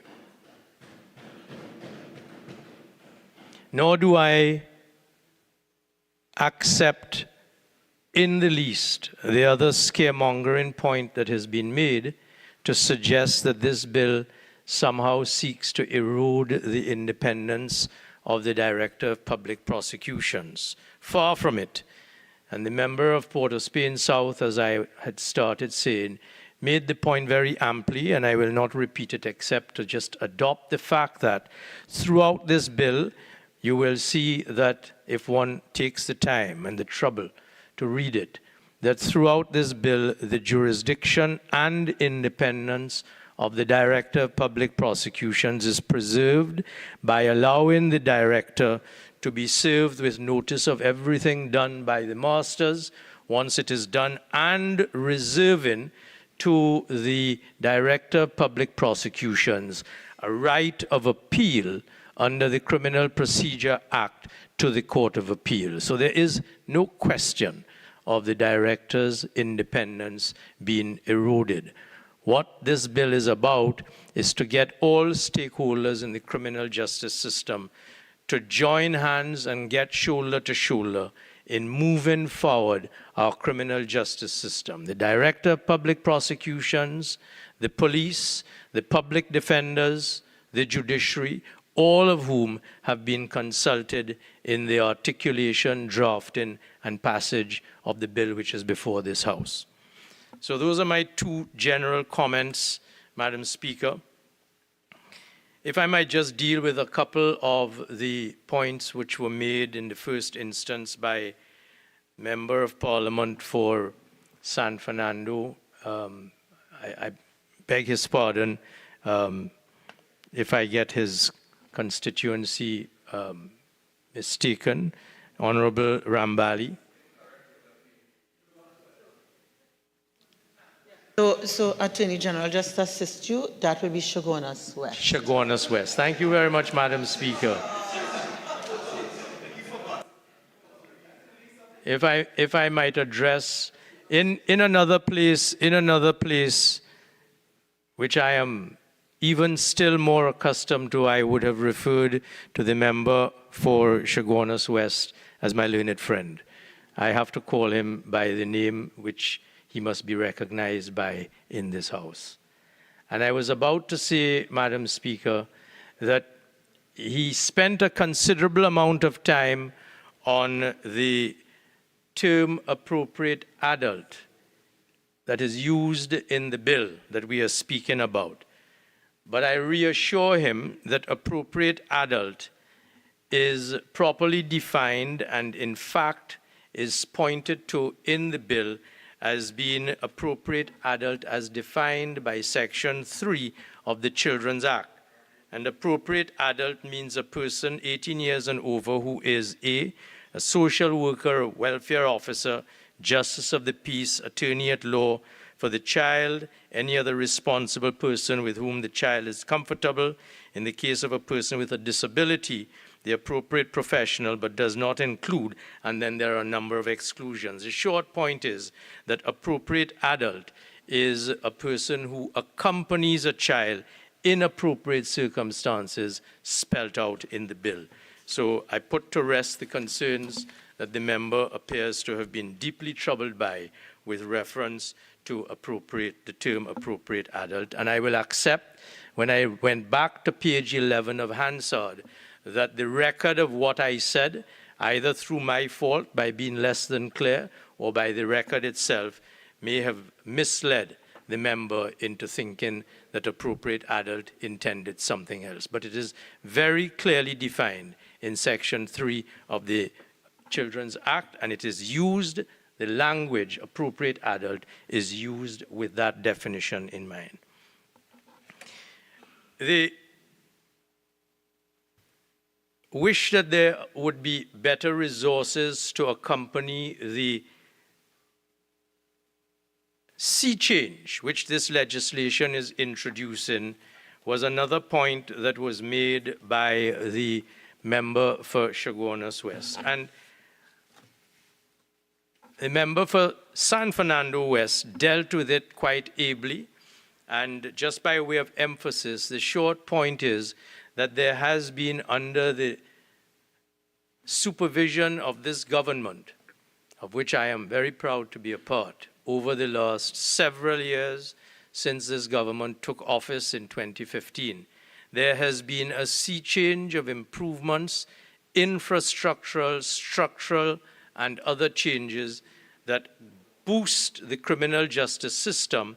And this piece of legislation that we bring to this House today is but part of that. So we can look at the backlog identification at all levels of the court and the prosecutorial division, the creation of divisions of court, the introduction of judge-alone trials, the decriminalization of road traffic offenses, the introduction of new plea bargaining legislation, the increase in judicial capacity and support systems, the creation of a public defender system to boost the small criminal defense bar, the enhancement of the prosecutorial system under amendments made to this very legislation in its previous incarnations, the introduction of criminal prosecutorial and procedural rules, and the implementation of a fully computerized case management structure. Only this morning, I signed off with the Embassy of the United States of America on new case data activation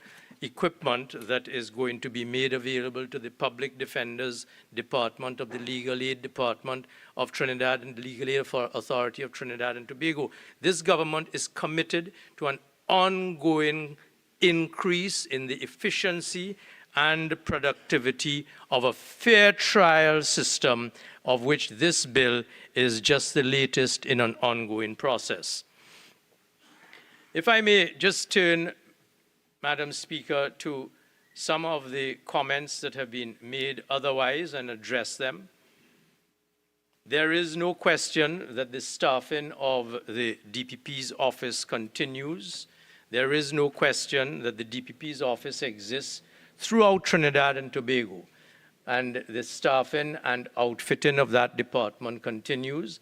I have myself met with the Director of Public Prosecutions. I think the record shows that on more than one occasion.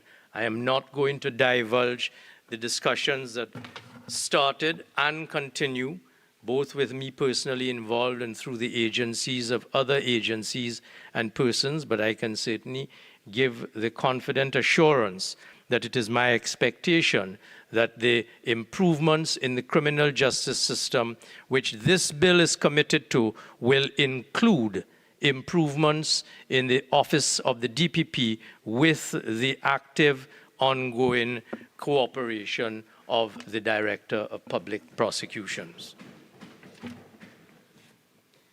I can say as well, Madam Speaker, that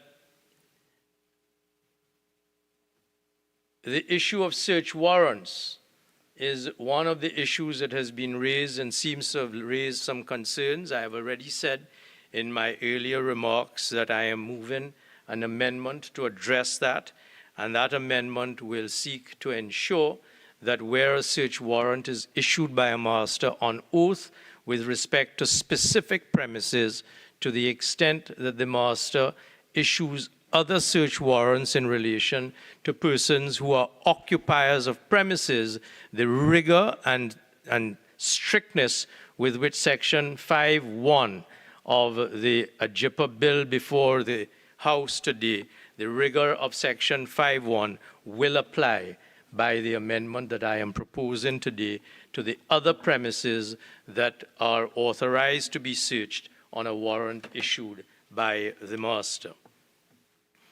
I have already spoken to the issue of the interception of communications warrants in general terms, and there appears to be some misunderstanding of intercept warrants as opposed to search warrants by which stored data, communications data, and stored communications are obtained.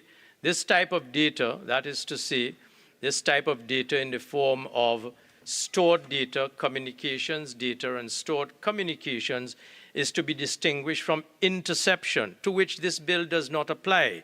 So the suggestion that the cross-referencing to communications data, and stored communications is a backdoor, surreptitious attempt by this government to invade the privacy of citizens is nothing more than, as I have already said, a very sad and lamentable attempt at scaremongering when we should be joining forces under Section 53 of the Constitution to legislate for the good order, peace, and governance of this country, with a piece of legislation that is without question, a piece of legislation, once we pass it in this House and in the other place, that will contribute positively to the improvement of the criminal justice system. The question of interest of justice. I frankly don't understand how persons speaking to the issue of prescribing legislation with respect to the interests of justice, who are trained lawyers, can have the concerns that I heard expressed here today. There is a line of authority, of case law, that speaks in rich, sensible, and careful terms about what is meant by the interest of justice. And any judge, any master, any judicial officer applying his or her discretion in the interest of justice is going to exercise that discretion according to law and in the interest of fairness and in the public interest, so that there is no concern to be expressed seriously about the use of the term interest of justice in this fast-track trial law. A judicial officer of the quality of our judicial officers in Trinidad and Tobago is more than capable of determining the interests of justice where that discretion comes to be exercised. And I am saddened to think that there is a suggestion that that term is either not understood by attorneys at law or by the judges who will come to apply it. The issue concerning police prosecutors has also been raised. The point is that there is to be, by this bill, a consequential amendment to the Police Act with the insertion of a new Section 64A to address the fact that police prosecutors will have to have legal qualifications in order to join the class of prosecutors who at the moment come mainly out of the Director of Public Prosecution's office. And what possible complaint can there be about that? The purpose of introducing police prosecutors to join the cadre of prosecutors in improving the quality of criminal justice is to encourage police officers to take advantage of the options available to them to become legally qualified, and to that extent to join fully qualified as practicing attorneys within the police service to prosecute cases that come before the courts. I can't, for the life of me, I can't understand the concerns or the criticisms that are leveled in that regard. And then there's a question of anonymization of witness evidence. Well, again, the member for Port of Spain South dealt with it quite adequately. What we are about when you look at the section is not anonymous witnesses. It is the anonymization of documents to be used in clearly articulated, particularized circumstances which involve the protection and the respect that persons who find themselves in the criminal justice system deserve if they are going to serve the interests of justice. Vulnerable persons, persons who are afraid for their lives, so that the system is allowing under this legislation for an anonymization of documents with respect to witnesses and accused, not to hide the identity of persons from those whom they accuse, but to protect the identity of persons, but who, if we look at the legislation that is before the bill, that is before this House, at the initial hearing stage, all documents, all witness statements are served within a limited period of time, in no time at all at that initial hearing stage, on the prosecutor, on the accused. So there is no question when one comes to the anonymization of documents that persons don't know who, the lawyers representing these persons, don't know who are the accusers. It is a measure of protection for persons to have confidence that they can come at their most vulnerable and be secure in their confidence that the system will allow them to get justice, will allow them to seek justice, and will protect them from the rigors and the threats that plague our criminal justice system and plague our country. Why should we bemoan the fact that in those circumstances this legislation seeks to protect persons with respect to the anonymization of documents, because that's what the section speaks to. Madam Speaker, I am not going to belabor the point. I spent a considerable period of time over 2 days, the 5th of June and today. I've put the statistics before this House, and I do not think, quite frankly, and I will acknowledge that certainly I understood the member for Chaguanas West to accept that legislation of this quality is legislation that he can support. I do not understand the scaremongering that goes with the qualified support that is being given when it is given reluctantly. The short point is, let us get on with making this a safer place in which our children, our women folk, our older folk can walk the streets of this country safely and be confident that our criminal justice system is being improved as best we can every day by the legislation that we bring to this House, and that all stakeholders in a safe future Trinidad and Tobago will join hands in ensuring that that legislation is passed. So that before I take my seat, Madam Speaker, I just wish to say that in addition to the amendment that I have already signaled, I have asked for some other amendments to be circulated. I will be seeking to bring an amendment to Clause 7, which would amend Section 5A8 by including the term stored data in that group of other language used in the section, communications, data, and otherwise, so as to harmonize the definition of stored data that is cross-referenced from the Interception of Communications Act. I've also asked for an amendment to be circulated with respect to Clause 8, which would amend Section 6(1)(a) to insert, and I acknowledge the contribution in this regard of the member of Chaguanas West, to insert the word reasonable before the words grounds for believing, so that the master will have reasonable grounds for believing that an offense has been committed. And I have circulated an amendment further, or I've asked for it to be circulated, to Clause 13 of the bill, which would amend Section 10, subsection 2A, by removing from the words, or where there is not, this is not practicable before magistrate, to be dealt with in accordance with Section 8A, as Section 8A is being deleted, and therefore those words are no longer necessary, and by amending Section 10(4) of the Parent Act by removing references to a magistrate, where the functions of magistrates are now going to be allowed for only in very limited circumstances with respect to summary offenses and the transitional provisions of the legislation. So, Madam President, Madam Speaker, beg your pardon, without any further ado, as we get about the business of the government in making this country a safer place within which we can live, I beg to move. Honourable members, the question is that a bill entitled An Act to Amend the Administration of Justice, Indictable Act 2011, Act number 20 of 2011, be now read a second time. All in favour say aye. Aye. Any against?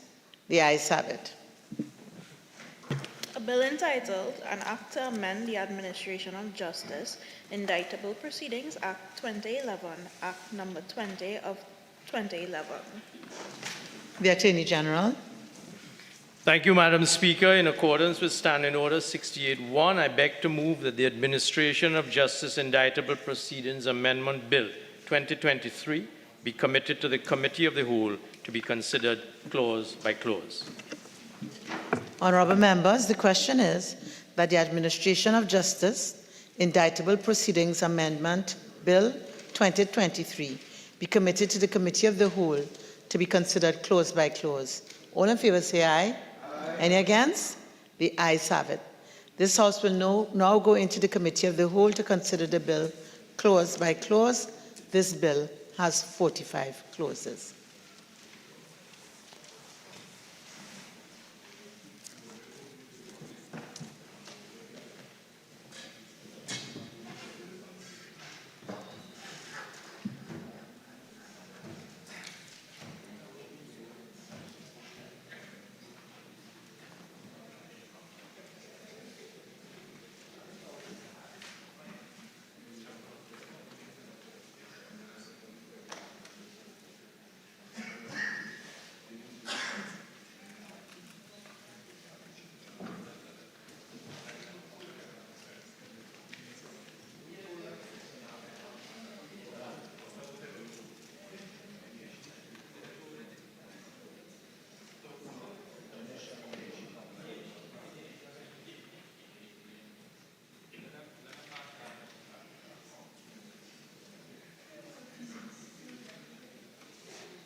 Okay, so AG and Whip, can we take, I believe the amendments have been circulated? Yes. Yes? And can we therefore take 1 to 5 as a block and then do the ones separately? Okay, thank you. Clauses 1 to 5. The question is that clauses 1 to 5 stand part of the bill. The question is that clauses 1 to 5 now stand part of the bill. Those in favour say aye. Those against say no. I think the ayes have it. Clauses 1 to 5 now stand part of the bill. Clause 6. The question is that clause 6 stand part of the bill. Attorney General. Thank you very much, Madam Speaker. The amendment as circulated, clause 6, is to amend section 5 of the Act, and the intention there is to allow, well, let me read the amendment. Section 5 of the Act is amended in subsection 1A in subparagraph B Roman 2 by deleting the full stop after the words to be searched and substituting the word and introducing Roman 2 by inserting after subparagraph B1 the following B2 the following subparagraph Roman 3. The requirements of subsection 1 are met, and introducing B in subsection 3 by deleting paragraph B and substituting the following paragraph B. File the report in the High Court within 14 days.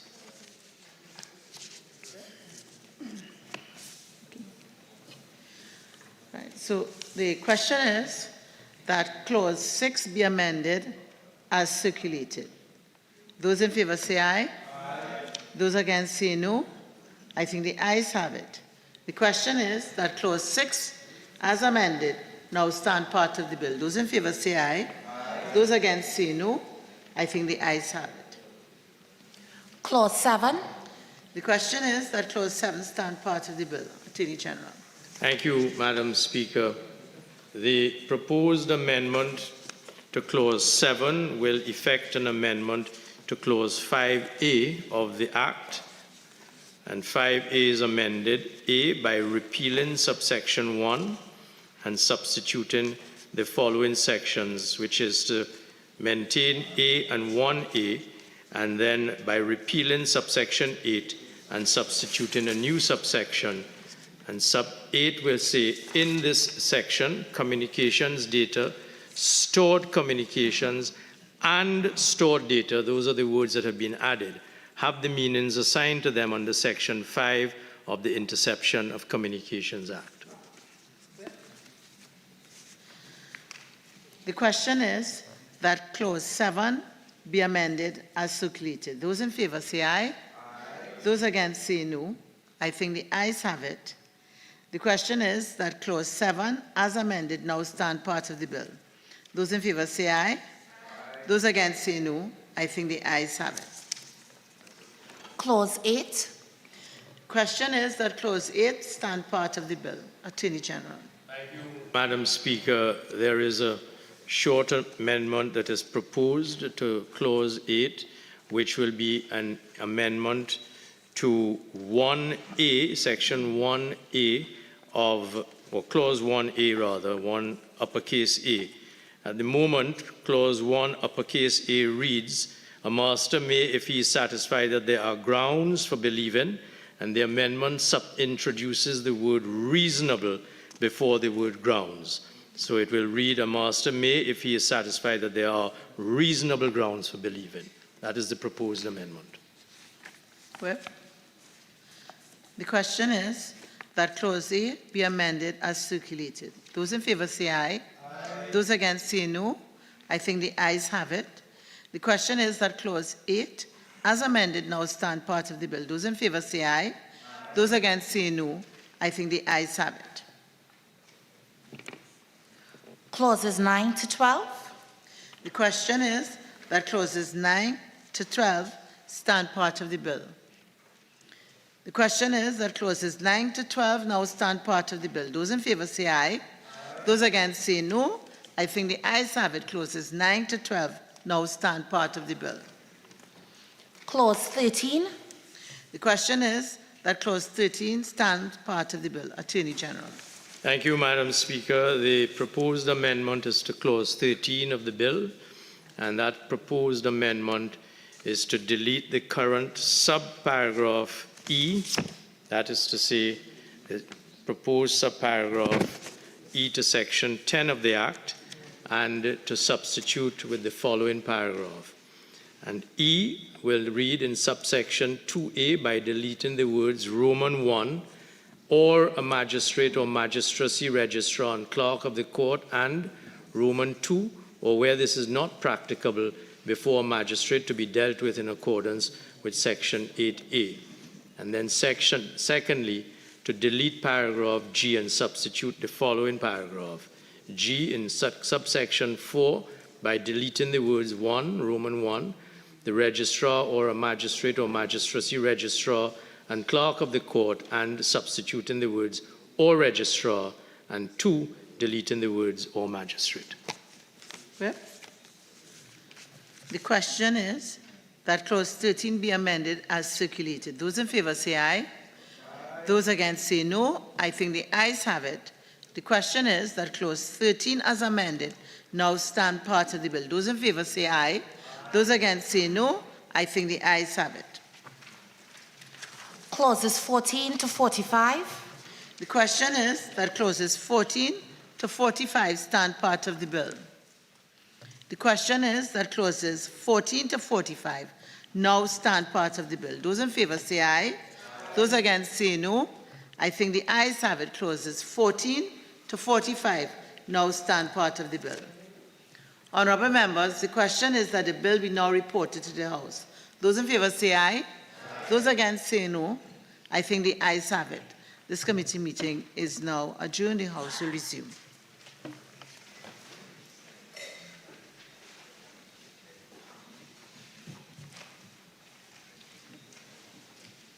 The Attorney General. Madam Speaker, I wish to report that the Administration of Justice Indictable Proceedings Amendment Bill 2023 was considered in the Committee of the Whole and approved with amendments. I now beg to move that the House agree with the committee's report. Honourable members, the question is that this House agree with the committee's report on the Administration of Justice Indictable Proceedings Amendment Bill 2023. All in favour say aye. Aye. Any against? The ayes have it. The Attorney General. Thank you, Madam Speaker. I beg to move that a bill entitled An Act to Amend the Administration of Justice Indictable Proceedings Act 2011, Act number 20 of 2011, be now read a third time and passed. Honourable members, the question is that a bill entitled An Act to Amend the Administration of Justice Indictable Proceedings Act 2011, Act number 20 of 2011, be now read a third time and passed. All in favour say aye. Aye. Any against? The ayes have it.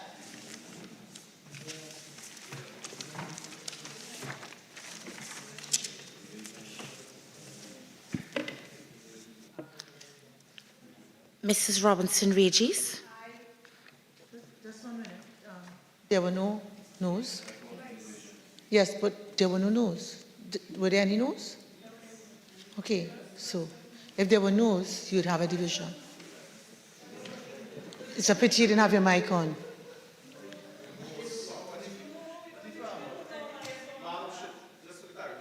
You didn't hear no, did you abstain? No questioners put us abstain. Okay? But if I hear no, if I don't hear any no's, there's no reason to call a division.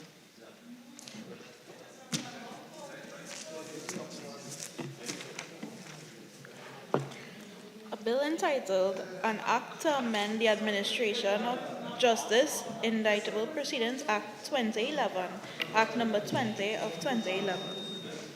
The Attorney General.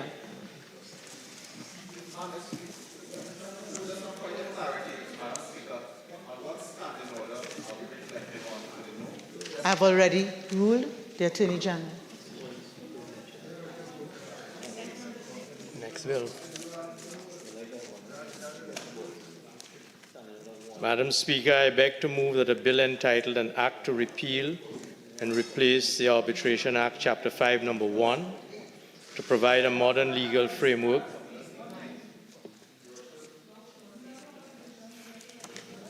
Member for St. Augustine, could you stop disturbing the proceedings? Please proceed.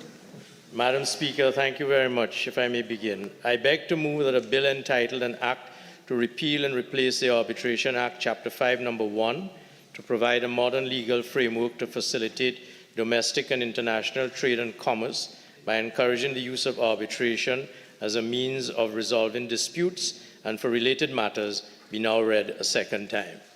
And may I just ask your leave to get my papers, Madam Speaker? Thank you.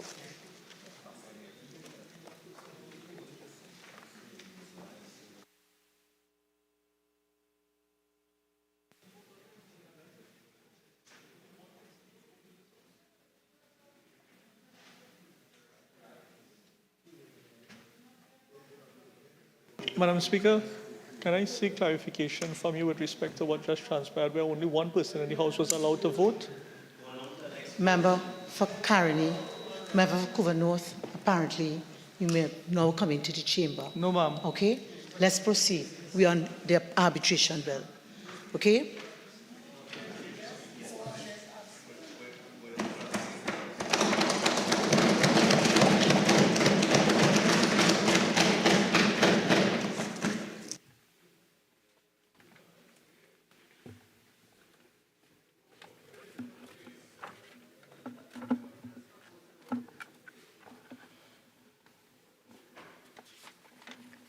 Thank you very much, Madam Speaker.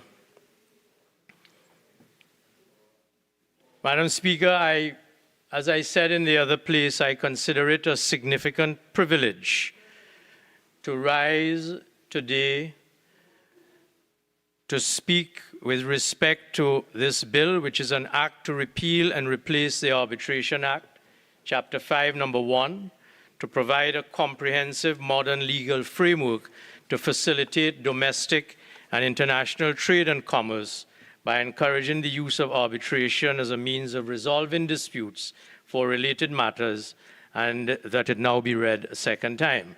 Madam Speaker, I consider myself privileged to stand here today to pilot this bill, which is of great importance to the Republic of Trinidad and Tobago.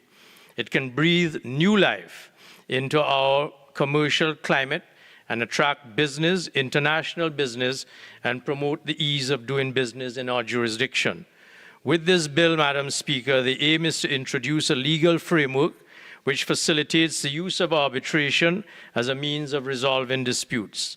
Provision is made in this bill for both domestic and international arbitration. Undoubtedly, updating our current legislation will greatly benefit trade and commerce in Trinidad and Tobago by signaling to the local and international community that we have met the gold standard, the international benchmark in this era. That is to say, the United Nations Commission on International Trade Law, UNCITRAL, to use the acronym, the UNCITRAL Model Law on Arbitration, as adopted on June 21st, 1985, and amended on July 7th, 2006. The bill before this House, Madam Speaker, not only complies with the UNCITRAL model law, it also closely follows the Impact Justice Model Arbitration Bill 2022, Impact Justice being a CARICOM initiative funded and ably supported by the Government of Canada. This harmonization with, therefore, the regional and internationally accepted standards for arbitration will encourage increased trade and commerce in our Twin Island Republic. The question arises relevantly, Madam Speaker, as we engage this discussion today. What is arbitration? Arbitration, Madam Speaker, refers to a method of alternative dispute resolution which facilitates the resolution of disputes which are submitted to an arbitrator or arbitrators for a binding and enforceable determination of their disputes which have arisen between parties.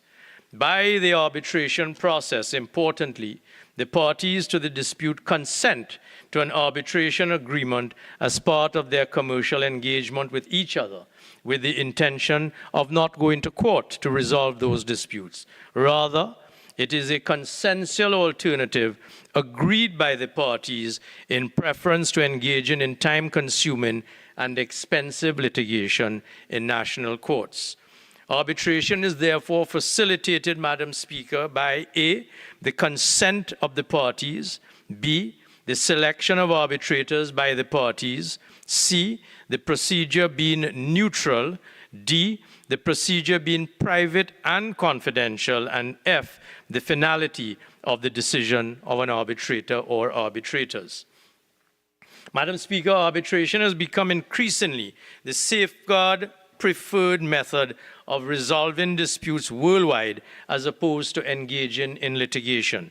The process is recognized as an attractive alternative to litigation for a number of reasons. The parties enjoy a faster resolution to their disputes since the process is simplified. A reduced resolution time results in lower costs associated with determining the dispute. The process itself is more flexible in that it allows for the parties to agree on all aspects of the procedure. Arbitration allows for the parties to select a person or panel whose expertise is directly relevant to the specific dispute, and the parties can rely on the finality of the award since a court's intervention is limited. Arbitration, Madam Speaker, is usually conducted in private as a confidential process, allowing for confidential information, such as trade secrets, to be kept private while the dispute is engaged and in due course resolved. There are international arbitration rules that parties can agree to beforehand.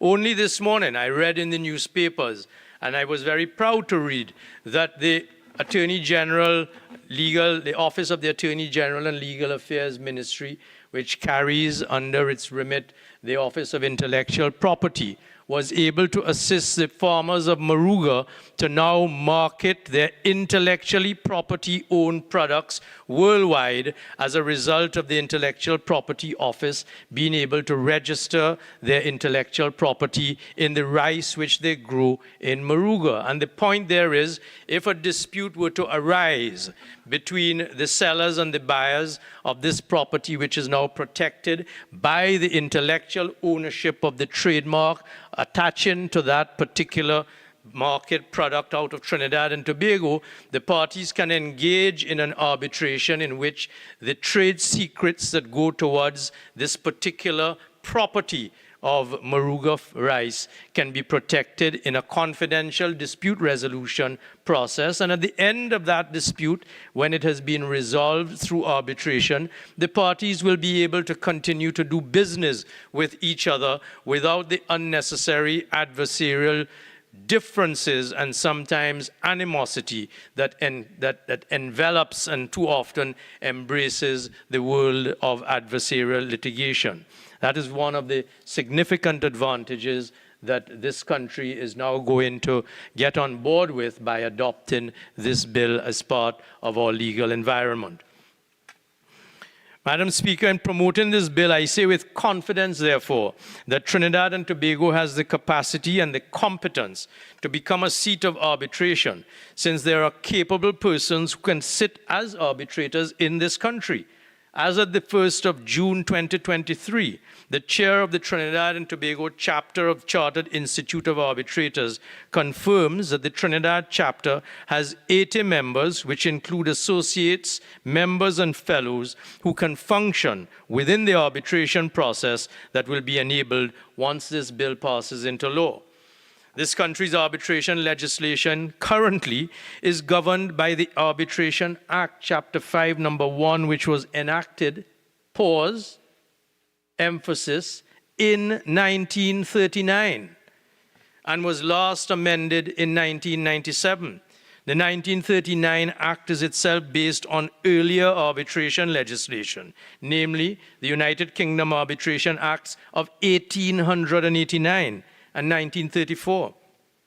The 1939 Act of Trinidad and Tobago, Madam Speaker, is antiquated, and it does not get past the front door of modern alternative dispute resolution aimed at embedding in our society the ease of doing business for this country's commercial life.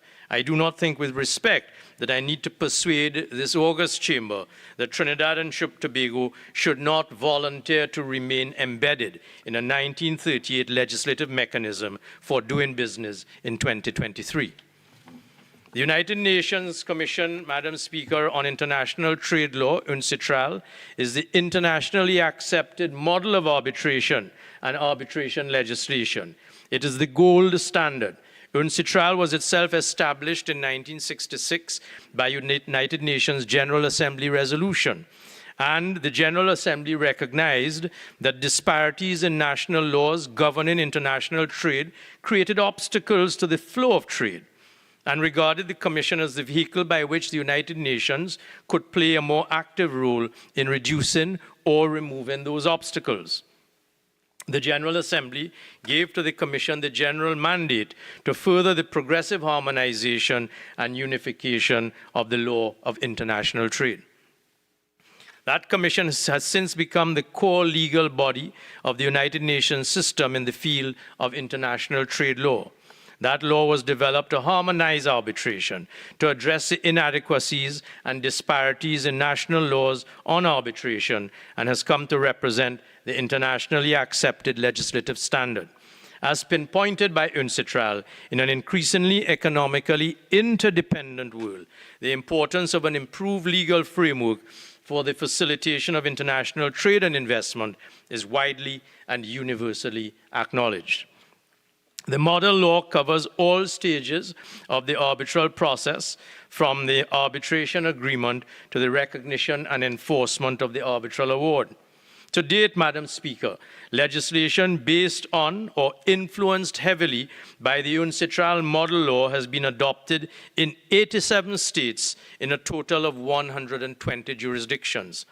Such jurisdictions include, among others, Australia, Barbados, the British Virgin Islands, Canada, Hong Kong, India, Jamaica, Malaysia, Singapore, the United Kingdom, and the United States of America. UNCITRAL is the established body to which all right-thinking trading nations would seek to associate themselves with as a model law to harmonize and unify the jurisdictions in promoting arbitration, and this has been ongoing since 1966. Such assistance also includes the publication of arbitration rules. I am able today, Madam Speaker, to assure this House that my office extended an invitation to the UNCITRAL Secretariat to consider the very bill presently before this House as according with the UNCITRAL model law. And by letter of the 6th of June 2023, the UNCITRAL Secretariat commented on the actual bill presently before us and advised, with your leave, Madam Speaker, and I quote, We are very pleased to see that one of the objectives of the bill, Clause 5, is to adopt the UNCITRAL model law on international commercial arbitration, which has been adopted by a number of jurisdictions to achieve harmonization. Having conducted a review of the bill, the UNCITRAL Secretariat said, we can confirm that the bill is indeed in line with the model law, and if enacted as such, Trinidad and Tobago could appear among the list of jurisdictions that have adopted this model law, unquote. The reference there to Trinidad and Tobago appearing amongst the list of jurisdictions, Madam Speaker, is because when once this bill passes into law, there is a schedule to the UNCITRAL model law that is constantly updated, and Trinidad and Tobago will become the listed 121st jurisdiction which has adopted this model law. Impact Justice, Madam Speaker, as I said, is a CARICOM regional civil society justice sector reform project funded by the Government of Canada.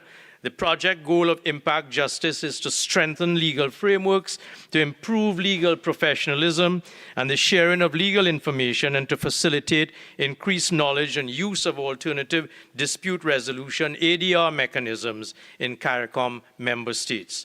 This arbitration bill before this House today also closely follows the Impact Justice Model Arbitration Bill 2022 as provided at the explanatory memorandum to that bill.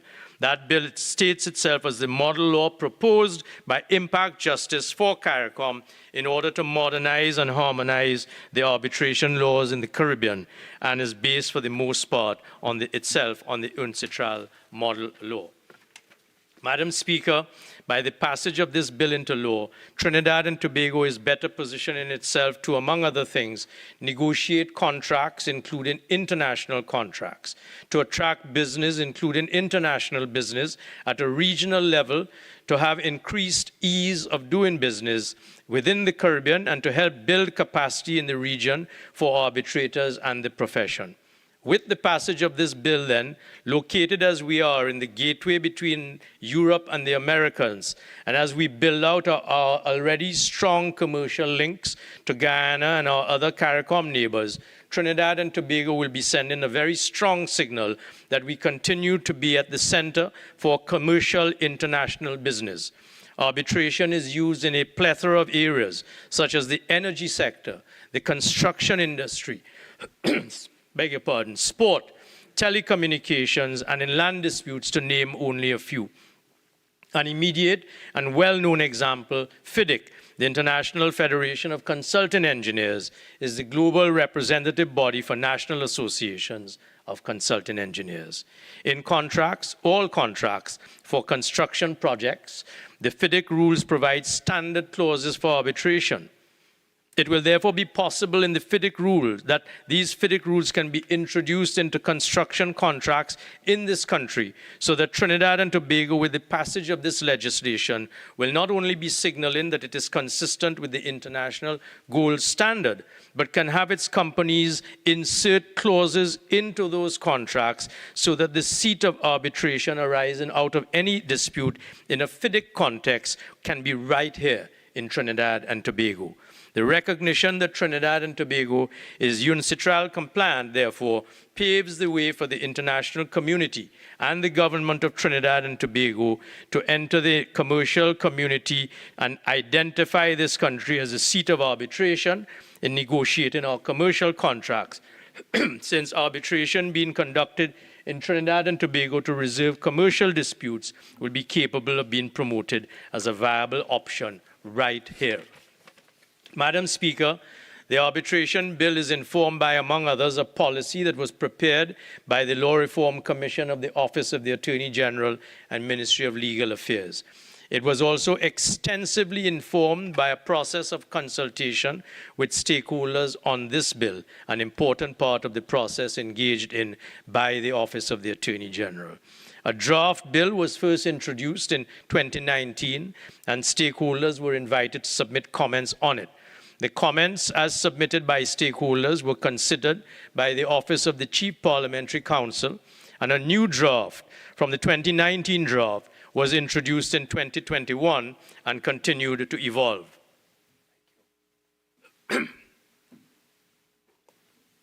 The bill was further reviewed and is inclusive of the consideration of the comparative arbitration legislation out of Jamaica, Barbados, and the British Virgin Islands following the model impact justice arbitration law.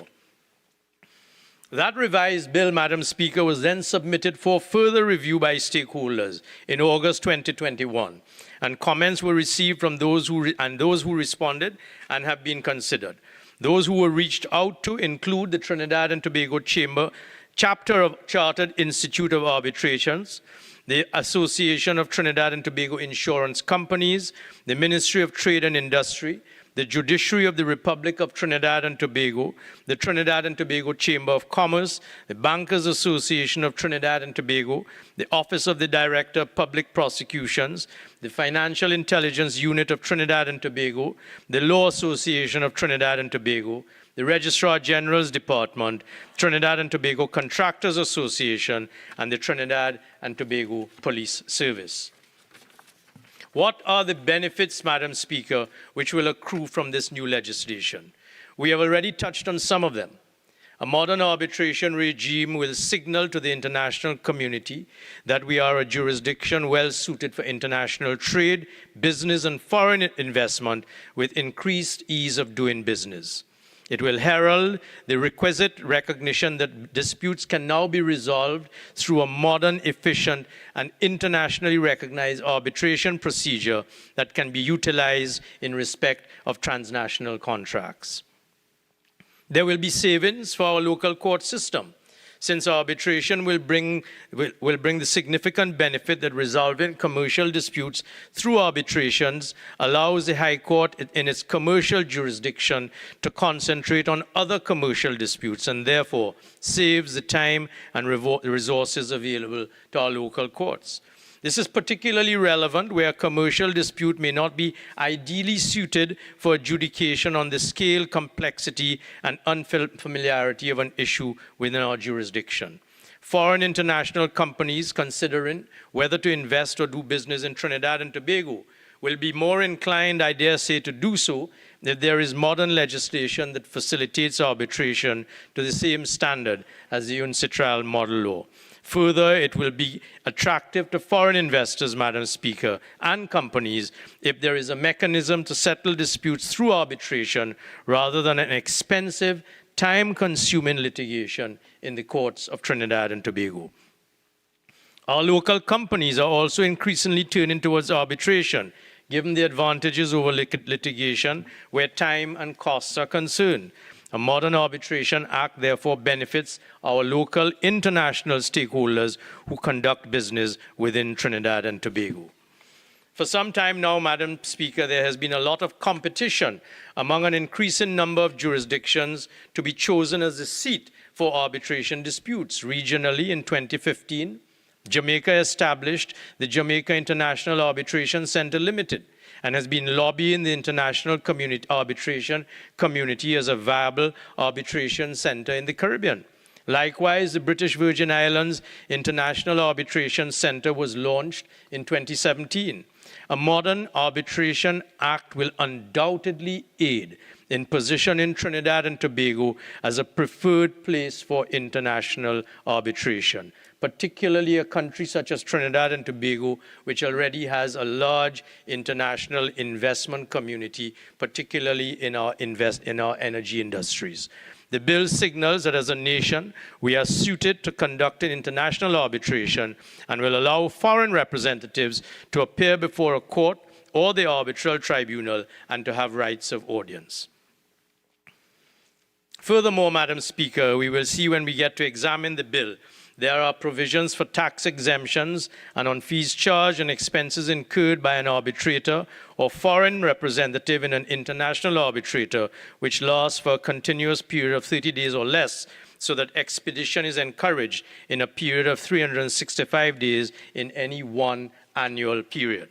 Trinidad and Tobago, Madam Speaker, as I've said before, and it cannot be emphasized too much, is in a unique geographic location being a Caribbean island in the gateway from North and Latin America to Europe. Flowing from this, there can be significant derivative economic benefits provided we attract parties from Central, Latin America, South America, and North America to settle their arbitral disputes in Trinidad and Tobago when they are contracting with us. Should this bill be brought into law, there would therefore be an opportunity for the development of an arbitration center. Indeed, Madam Speaker, the Port of Spain International Waterfront Center was originally intended as a beacon for international investors to Trinidad and Tobago. There is a publication which I could read at length, but I would not trouble this House, August 25th, 2021, in which the Right Honorable late Prime Minister Patrick Manning spoke to that very international waterfront center becoming the beacon for international trade and commerce. That is the vision which we are now giving reality to by the passage of this bill into legislation.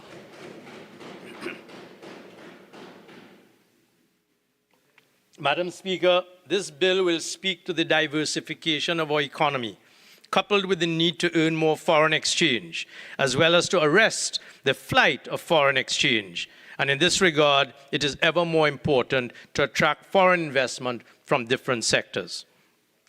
Arbitration matters are currently being sent to other jurisdictions, such as New York, the United States of America, the United Kingdom.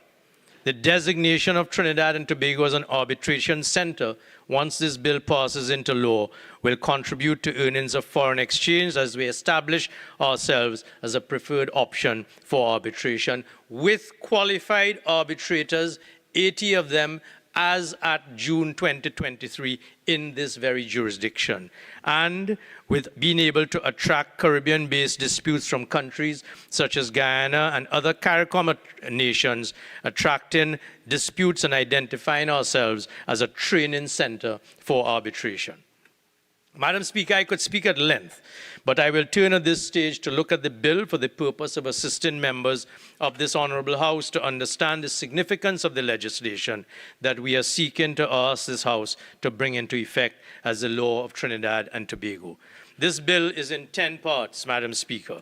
Part 1 of the bill, most importantly at Clause 5, speaks to the objectives.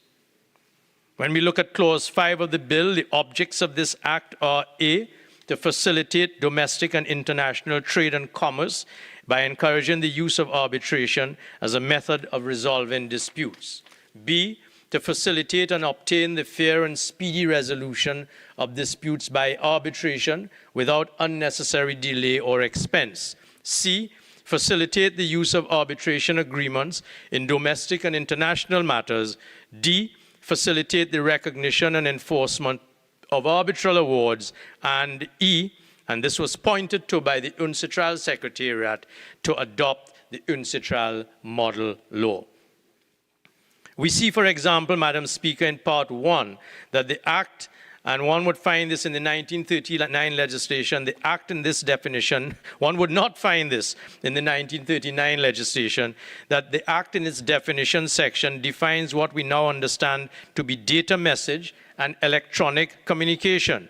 So data message is defined in the Act as information generated, sent, received, or stored by electronic, magnetic, optical, or similar means, including electronic data interchange, EDI, electronic email, telegram, telex, or telecopy. That is just one example, Madam Speaker, why I have said that I do not consider that I need to persuade this Honourable House that we should decline to pass this bill into law and remain embedded in the 1939 legislation, which is presently the law that obtains in Trinidad and Tobago. Madam Speaker, a little time on clauses 8 and 9 of the bill. 8, in matters governed by this Act, a court shall not intervene except as provided in this Act. And Clause 9 tells us in detail, Madam Speaker, and I will read Clause 9 for the benefit of this House. The functions referred to in this Act in sections 14, 16, 17, 19, 36, 42, 53, 58, 59, and 60 shall be performed by the court. Now, may I pause there to elaborate just briefly on a point that is of importance. When we look at the definition section of the Act, we see that court means the Supreme Court of Judicature. That is to say, the Supreme Court of Judicature of Trinidad and Tobago. So the Act tells us, even though by consent the parties are agreeing to go to arbitration and to settle their disputes by the arbitral process on the UNCITRAL model law basis, the Act tells us in Section 9, and there are other sections, that there are aspects of the supervisory jurisdiction of the Supreme Court of Trinidad and Tobago which can still be had access to for the purpose of defining and resolving disputes that are capable of being referred from the Arbitration Act by the parties to the court. We will look at that when we go through the bill in detail, but the significance of that is to give effect to the UNCITRAL model law, which, although essentially allowing the parties by consent to determine among themselves access to the speedy process of the arbitral process, the courts of Trinidad and Tobago are not excluded from their supervisory jurisdiction of issues arising in the course of arbitration.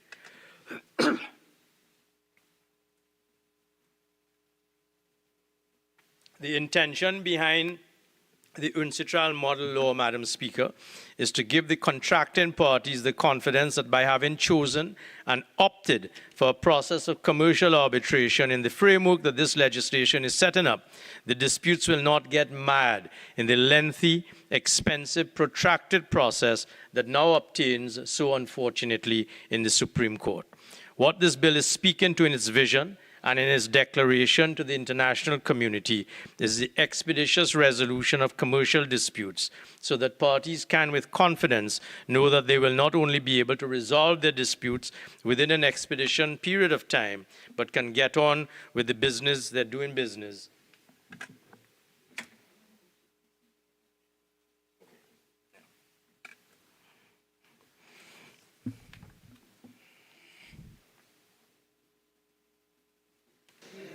Thank you very kindly, ma'am.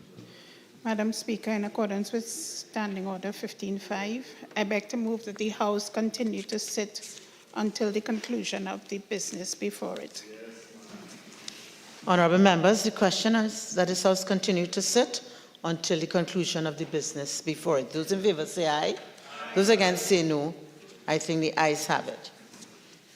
Attorney General. Thank you, Madam Speaker, and my gratitude to the Leader of the House. Madam Speaker, when we look at Part 2 of the bill, Part 2 deals with the arbitration agreement.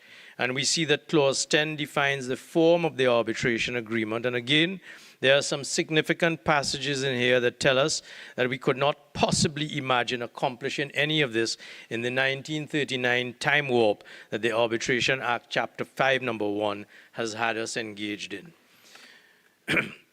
When we look at Clause 10.4, the requirement that an arbitration agreement be in writing is met by electronic communication, which contains the terms of arbitration agreement if the information contained therein is accessible so as to be usable for subsequent reference. Throughout this bill, Madam Speaker, we recognize that the reality is that we engage and trade in commerce today, propelled and developed through the medium of electronic communication. And therefore, the legislation that we are looking at today, that we seek to pass, recognizes that contracts can be formed by an exchange of emails in no time at all, provided according to normal contract law, the terms of the contract is sufficiently clear so as to be enforceable. So that without dwelling unduly, I emphasize the modern concept that this legislation, this bill, is asking this House to embrace so as to put Trinidad and Tobago on a platform from which it can attract significant international commerce and business. Madam Speaker, Part 3 of the bill speaks to the composition of the arbitral tribunal. And we see from Clause 13, which tells us immediately, and this is the core of what arbitration is about, the parties are free to determine the number of arbitrators. So that it is the parties to the contract who in the first instance are going to choose those persons who will enable them to resolve their disputes, which may arise in the currency of their performance of their contract. So that we can see that this will go in the areas and the benefits that we will get in the areas of energy, in the area of telecommunications, other highly specialized areas by which we will be able to select by agreement one or more arbitrators who are specialized and skilled in the area of contract so as to be able effectively to give justice to a fair determination of the dispute which has arisen amongst the parties. And clause 13 goes on to tell us that if the parties fail to be able to choose their arbitrators, that is to say in one of the limited instances, clause 14, we might go back to court to ask the court to appoint an arbitrator if the parties are unable to agree. So it is not that the Supreme Court has been entirely excluded, but that the function and role of the court is limited to allow primacy for the agreement of the contracting parties, not only to contract, but to resolve their disputes which may or may not arise, and that goes very significantly, Madam Speaker, to the composition of the arbitrators. And we see at clause 14 that there is explicit inclusion in that a person shall not be precluded by reason of his nationality from acting as an arbitrator. The significance there being in an international business community, which Trinidad and Tobago is very much part of. We will find that international businesses come in to do business in Trinidad and Tobago where there is a dispute which has arisen in a highly specialized area.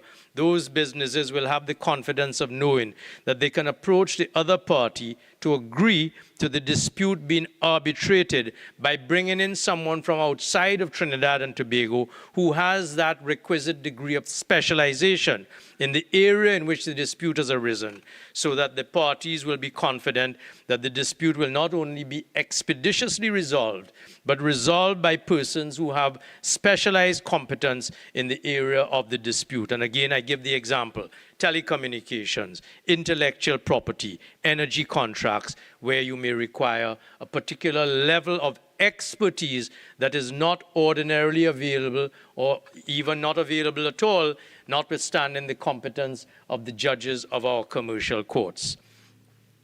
We see from clauses 14 to 18, Madam Speaker, allowing for a procedure for grounds to challenge an arbitrator where justifiable doubts exist as to his or her impartiality or independence or qualifications, and the procedure for such a challenge is set out at clauses 15 to 16. Clause 17 addresses the circumstances in which there may be a failure of an arbitrator to perform his functions or fail to act without delay. Clause 18 addresses the appointment of a substitute arbitrator. Part 4 of the bill before the House, Madam Speaker, speaks to the jurisdiction of the arbitral tribunal, and the jurisdiction there is emphasized at clause 19. An arbitral tribunal may rule on its own jurisdiction, including any objections with respect to the existence or validity of the arbitration agreement. There are provisions in this bill, Madam Speaker, which speak again to the issue of expedition. Even where there may be disputes that arise, where the arbitral panel is being asked to ascertain whether it has proper jurisdiction, the process continues in the interim. And that speaks to one of the areas that becomes quite pervasive in commercial litigation. That is to say, collateral attacks, which is used to be a very popular, and the lawyers in this house will know what I mean by collateral attacks. One could stymie, frustrate a bona fide dispute before the courts by simply bringing what are known as interlocutory challenges on any number of bases, and the court has to stop in a resolution of the dispute that it is engaged in order to determine those collateral challenges. Well, the legislation of this bill says that even if you bring challenges to jurisdiction, the arbitral tribunal may continue to sit to resolve the dispute, and at the end of the day will provide a comprehensive and fulsome resolution, including those collateral challenges, so that the progress of the expeditious resolution of the dispute by the panel of arbitrators by way of interim disputes does not become stymied or frustrated. Madam Speaker, built into the jurisdiction of the tribunal, which we are asking this bill to pass, are safeguards against those collateral challenges. Madam Speaker, Part 5 deals with interim measures and preliminary orders, and that is an important part of the interim protection that can be afforded to parties, even whilst the tribunal is adjudicating on the dispute. So that Clause 20 says, unless otherwise agreed by the parties, an arbitral tribunal may, at the request of a party, grant interim measures. And there is detailed provision for interim measures and preliminary orders to be made by the arbitral tribunal whilst the dispute is ongoing to provide for protection, with adequate security being provided by the party who is asking for interim measures so as to ensure that the process is not abused. Madam Speaker, clauses 20 through 30 of the bill deal with those interim measures and preliminary orders, are quite detailed, protect the parties from interim damage that may occur while the disputes are engaging the attention of the arbitrators, and are comparable and even improve on the processes that have been developed by the common law in our civil courts to ensure that throughout the arbitral process, parties are adequately protected and are confident that at the end of the arbitral process, they have got due process and the protection of the law.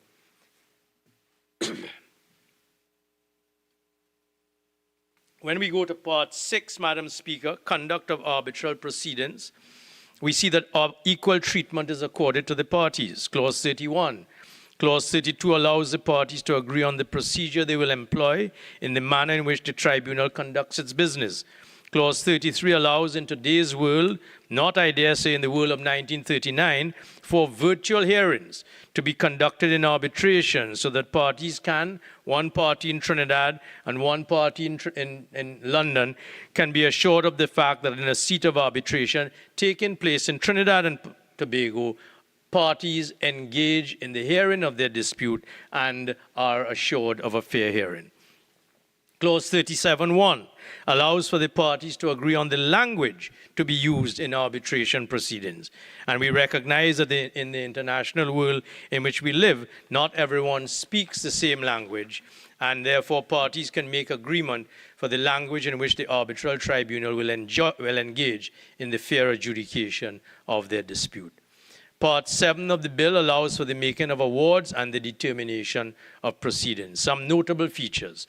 Clause 44, the arbitral tribunal is to decide a dispute in accordance with rules chosen by the parties as applicable to the substance of the dispute or the law of the state with which the subject matter of the proceedings is most closely connected.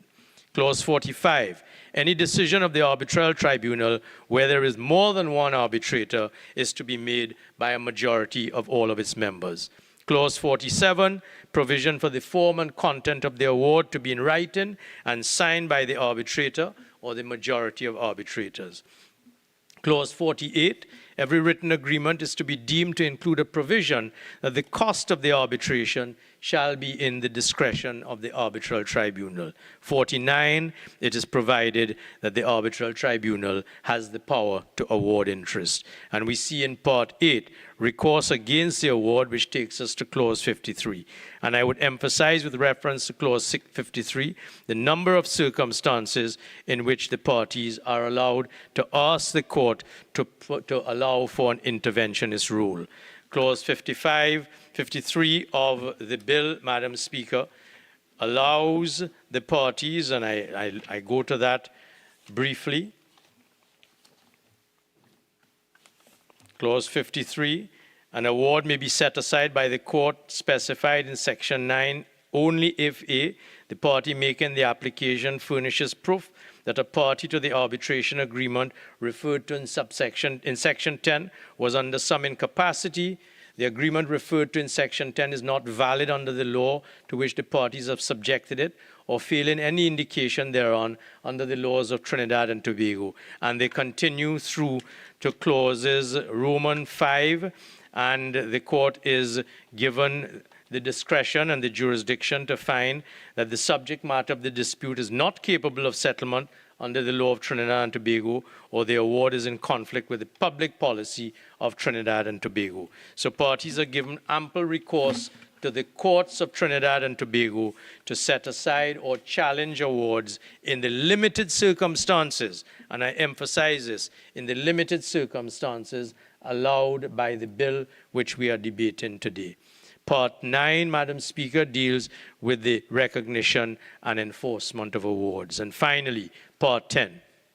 In the totality and the complete overview of this bill, which is before this House, Madam Speaker, I would like to emphasize that the urgent implementation of a modern arbitration regime is required, consistent with the UNCITRAL model, if Trinidad and Tobago is to get in line and stay in line with the growing trend in favor of the resolution of commercial and other disputes by non-judicial mechanisms.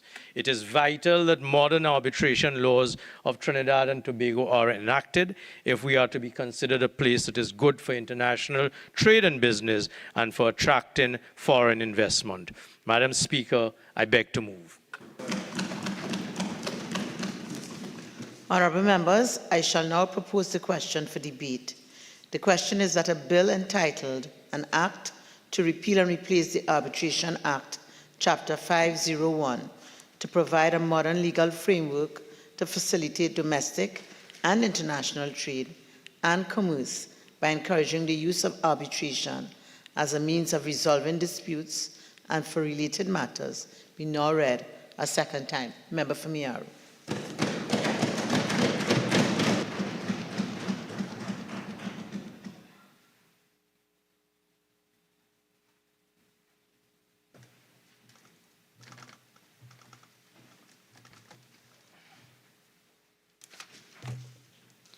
Thank you, Madam Speaker, for the opportunity to respond to the Attorney General, who has now laid this arbitration bill 2023. Madam Speaker, the ingredients of this bill is really to grow trade and investment, and it is encapsulated in legal procedure and processes. Madam Speaker, while one can hardly disagree with the intent of the bill as it is laid, I know my colleague, the member for Chaguanas West, will interrogate the law in some more detail in terms of constitutionality and process if any of these issues exist. Madam Speaker, as indicated by the Attorney General, this bill is based on the UNCITRAL model, law on international commercial arbitration, which was adopted by the United Nations Commission on International Trade Law in June 21st, 1985. And it was further amended on July 7, 2006. Madam Speaker, this is really a model that all jurisdictions who want to update their arbitration laws, it must conform to this particular model. Madam Speaker, it was really designed to assist countries in reforming and modernizing the law so that arbitrational procedures would have some consistency throughout all the jurisdictions, and they will have this need for commercial arbitration will be consistent throughout. As of today, Madam Speaker, this legislation, in terms of the Caribbean region, you can find this model being adopted in Bermuda since 1993, the Dominican Republic since 2008, and the British Virgin Islands in 2013, and most recently, Jamaica in 2017. Madam Speaker, we on this side, we agree that arbitration laws, good arbitration laws is needed. And it is also critical, absolutely critical, to trade and investment, because in that realm, it establishes fair, neutral, and enforceable framework for resolving disputes. Madam Speaker, they also provide confidence to investors, which is absolutely critical. It ensures efficiency and flexibility, and also safeguard the confidentiality of sensitive business information. Madam Speaker, so Trinidad and Tobago aim to be a seat of arbitration, as indicated by the Attorney General. We have great examples that we can follow. Madam Speaker, one only has to look at the International Chamber of Commerce, the ICC, the New York Convention, Singapore's arbitration framework, and the Swiss rules of international arbitration. Madam Speaker, they all illustrate the importance of strong arbitration laws in facilitating international trade and investment. There can be no denying the essential merits of the provisions of the legislation before us today. Similar legislation is commonplace in many democracies Similar legislation is commonplace in many democracies and investment-friendly societies. In fact, Madam Speaker, I am hopeful that this legislation before us today takes Trinidad and Tobago into an era of modern commercial arbitration legislation that can enhance trade and investment opportunities for the benefits of the citizens of Trinidad and Tobago. Madam Speaker, more critical in terms of trade and investment, not only for foreign investment, but this legislation can have an impact on the small and micro business sector in Trinidad and Tobago. The SMEs can benefit from this legislation as it really offers an alternative to costly legal fees and lengthy courtroom trials. Good arbitration laws, Madam Speaker, encourage voluntary resolution of issues. It prioritizes speed and efficiency. Its flexibility is well known in arbitration matters. There is some informality in the fact that it's done in private. You have experts who sit as arbitrators. You have specialization in certain fields, so you can have the best people arbitrate on your behalf. And obviously, in arbitration, you have enforceability of the awards that are determined. So, Madam Speaker, these laws ultimately reduce the court clutter. It relieves the local courts, and it enhances the overall efficiency of the justice system. So it creates an overall speed of access to justice on all matters. Madam Speaker, I want to touch a bit on, for the public, for they to understand a bit of the advantages of the arbitration process. It offers, especially to small business in the domestic realm, swift resolution to disputes, ensuring timely conclusion for all the parties involved, because you may have disputes among one, two, or three, or many parties in terms of dealing with contracts and so on, as so explained by the Attorney General when he laid the bill. Again, the issue of flexibility, which allows several parties to tailor, and they can cut to suit the process to their specific needs and circumstances.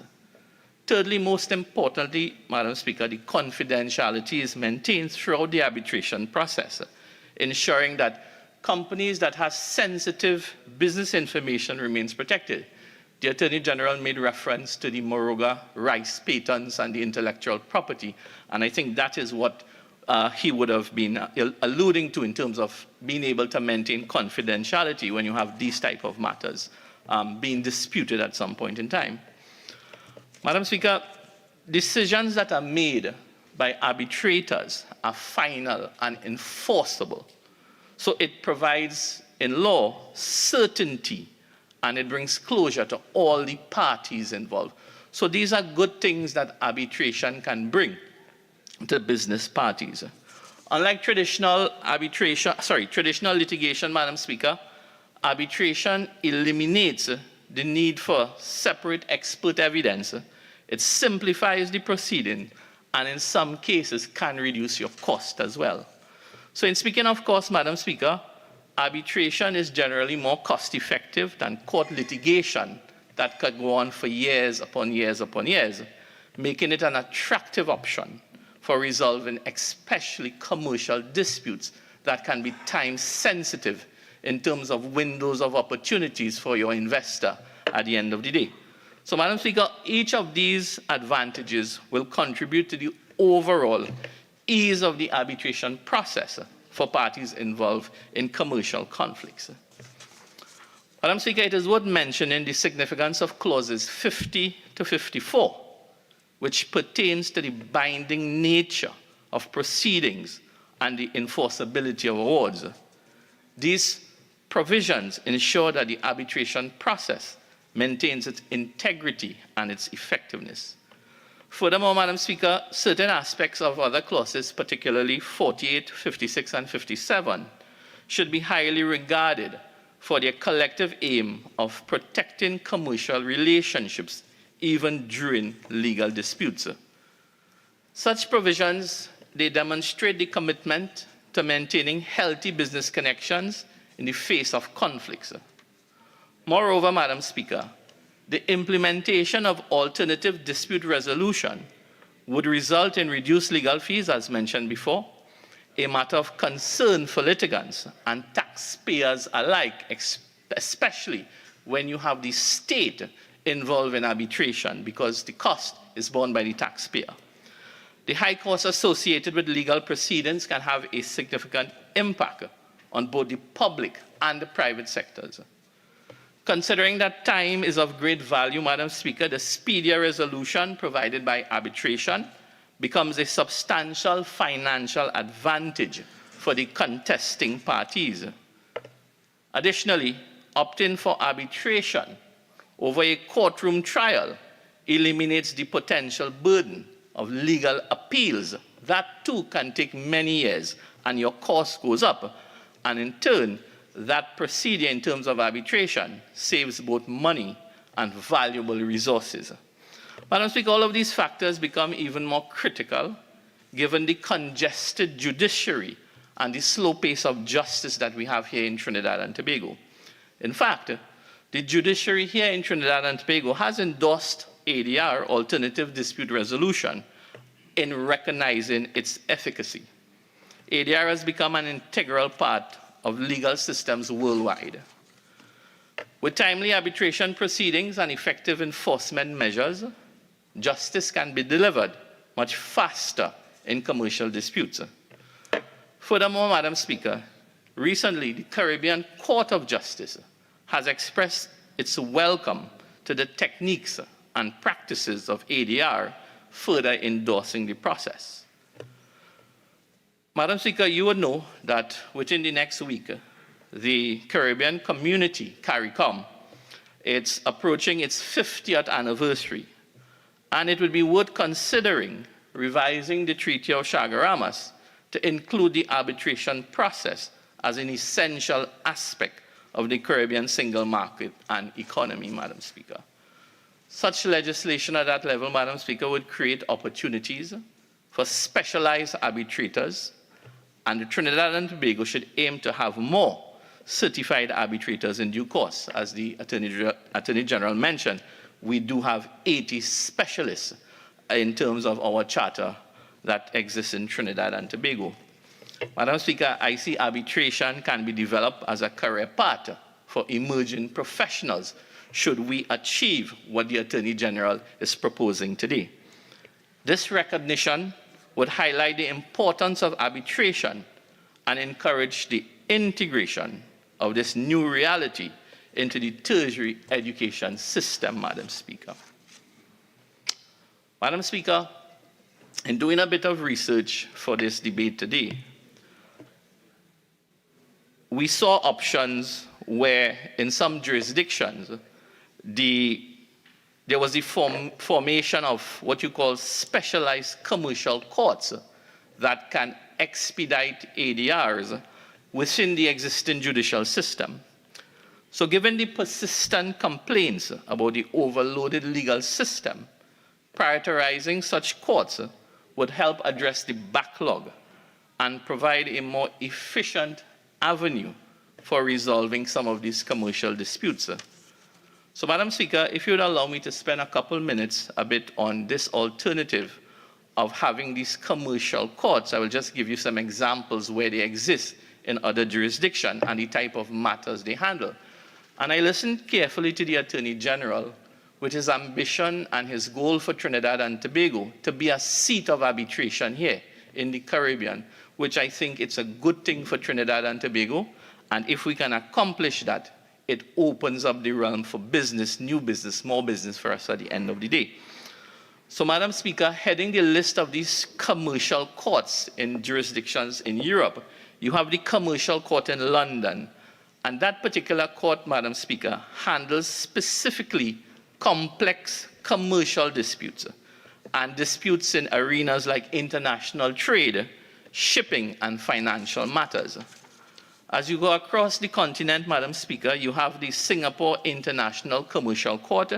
Again, it's a specialized division within the Singapore court system. They are dedicated to resolving international commercial disputes, but they specifically hone into cross-border commercial disputes, construction claims, intellectual property disputes, and complex contractual disputes.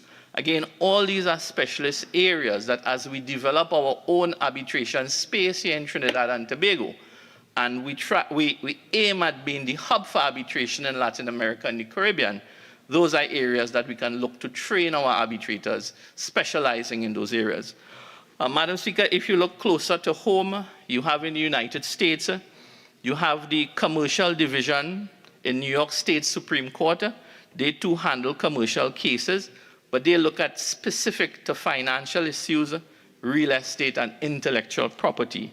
The Delaware Court of Chancery is renowned for handling corporate and business disputes, particularly those involving corporate governance and shareholder rights, which is another big open area in terms of big business, global business, and when you have shareholder issues, that type of complex challenges, we can look at being specialized in some of those areas as well.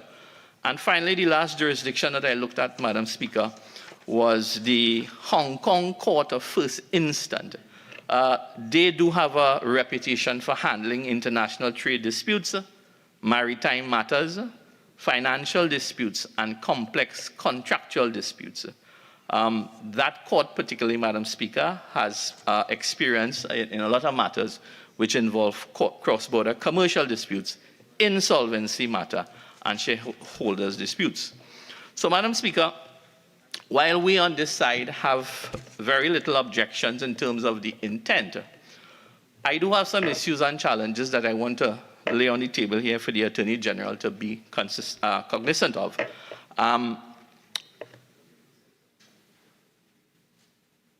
There is a fact that a modern and internationally accepted arbitration facility can only do so much to assist Trinidad and Tobago in becoming an attractive investment market. Madam Speaker, if I were to briefly remind you of the Minister of Finance 2021 National Budget presentation, the Honourable Minister stated that it took 3.5 years to enforce contracts and 2.5 years to resolve insolvencies. To date, the government has not provided an update on that statement, leading us to safely conclude that these benchmarks may have not improved. In fact, given this style of governance, it may even be possible that these timeframes may have even deteriorated. Madam Speaker, in other parts of the Caribbean and Latin America, these matters are resolved in roughly half of that time. So this significant delay in contract enforcement and insolvency resolution, it acts really as a major disincentive for business investments. So it is no surprise, Madam Speaker, that Trinidad and Tobago has really dropped off over the last few years under this administration from the global investment map. At a time, Madam Speaker, Point of order 48.1. There isn't a single clause that refers to that.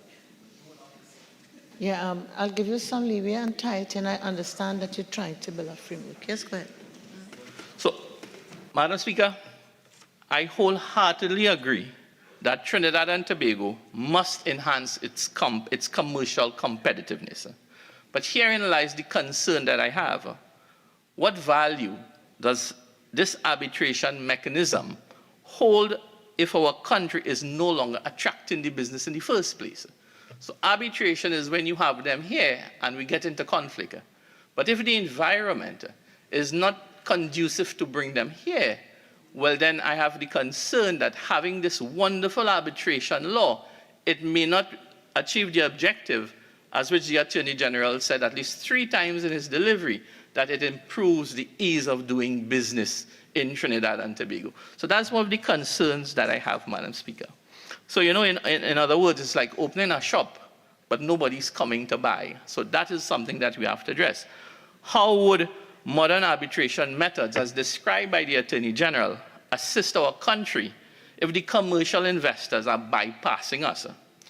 Clearly, Madam Speaker, in my respectful view, there's an urgent need to improve and revamp our overall standing in the ease of doing business matrices.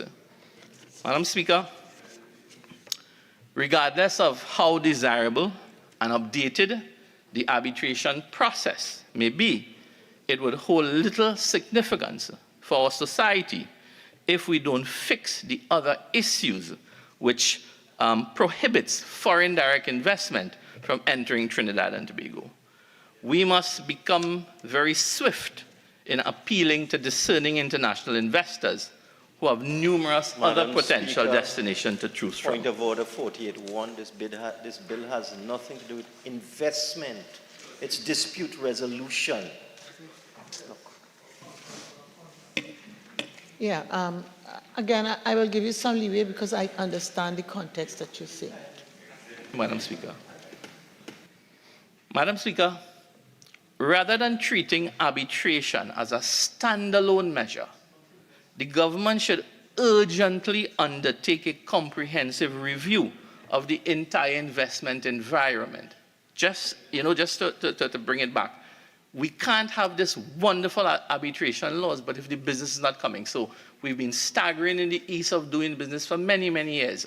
Getting power, getting water, getting, your business registered and so on. So we need to fix that. So my concern is the government should really look at it as a whole rather than just dealing with the arbitration component alone, Madam Speaker. Madam Speaker, there's an issue that I want the Attorney General to address, and it's something called cultural apathy. Along with this timely implementation is the matter of marketing arbitration as an effective resource as well, because you have to get businesses to want to use arbitration rather than going through the court process. The reluctance to utilize arbitration measures has been associated with this term called cultural apathy. One commentator, Madam Speaker, said that Caribbean people want to have their day in court. We rather go to court, let's trash it out in court, rather than sit and rationalize through arbitration. Madam Speaker, there's an expert on arbitration. Her name is Akima Paul Lambert, a partner of the firm Hogan Lovells. She wrote in a publication of Thomson Reuters on April 20, 2022, that the Caribbean was left as a relative outlier in the growing world of commercial arbitration. She said that the Caribbean generally ignored the trend to use arbitration as an alternative. But she noted that in recent times, there has been a demand for faster and more flexible mechanisms to resolve disputes. The government has to ensure that this trend can continue here when we pass this legislation, that our businesses want to go into arbitration. If I just were to use one example that she quoted, Madam Speaker, as recently as December 13, 2022, the Jamaica Gleaner newspaper reported that Minister of Justice Delroy Chuck are saying that Jamaicans are yet to be convinced of the effectiveness of an alternative to well-established court proceedings. He said, you still have the challenge of convincing Jamaicans to really settle matters even before they come to court. So the minister said there is a challenge of how do you promote ADR, and I think that is something that the Attorney General has to address going forward as he brings this bill to fruition. So, Madam Speaker, as I wrap up my very short contribution in response to the Attorney General, the passage of this legislation should not be viewed as the ultimate goal by this government, particularly the Attorney General. Instead, they should take proactive steps to foster acceptance amongst stakeholders. Neglecting to do so could result in arbitration remaining a mere provision in the country's legal framework without being effectively utilized for resolving commercial disputes. To set an example for the public sector, Madam Speaker, the government should actively embrace arbitration and subsequently share pertinent details regarding the time and cost savings that you would achieve through the process. It is crucial to keep taxpayers informed about the reduced expenditure on legal fees as a matter of encourage them to go the route of arbitration rather than through the court process. However, implementing cultural change can often be very challenging, Madam Speaker, and this initiative may have to be one such endeavor. It is important to recognize that arbitration is just one crucial tool for promoting efficiency in business transactions. While it holds significance, the government must also address other pressing matters, such as the crime epidemic and the enactment of modern cybercrime legislation. Merely relying on arbitration procedures alone will not be sufficient to stimulate economic growth and enhance overall quality of life for citizens. I remain hopeful, Madam Speaker, that the benefits as intended by this legislation bear the fruits to which will benefit us all. Thank you very much, Madam Speaker. The Minister of Finance. Thank you very much, Madam Speaker. Madam Speaker, it is interesting that the first speaker on the opposition benches was the member for Mayaro, whose unfamiliarity with arbitration was evident. Many of the statements made by the member are simply wrong. One of the issues that we have to deal with, and what this bill addresses in a very interesting way, Madam Speaker, is the fact that at the present time, using the old Arbitration Act, someone who is dissatisfied with a decision of an arbitrator can apply to the High Court to have the award set aside. And if the High Court does not rule in their favor, they can also apply to the Court of Appeal to overturn the decision of the High Court. And if the Court of Appeal does not rule in their favor, they can then go to the Privy Council.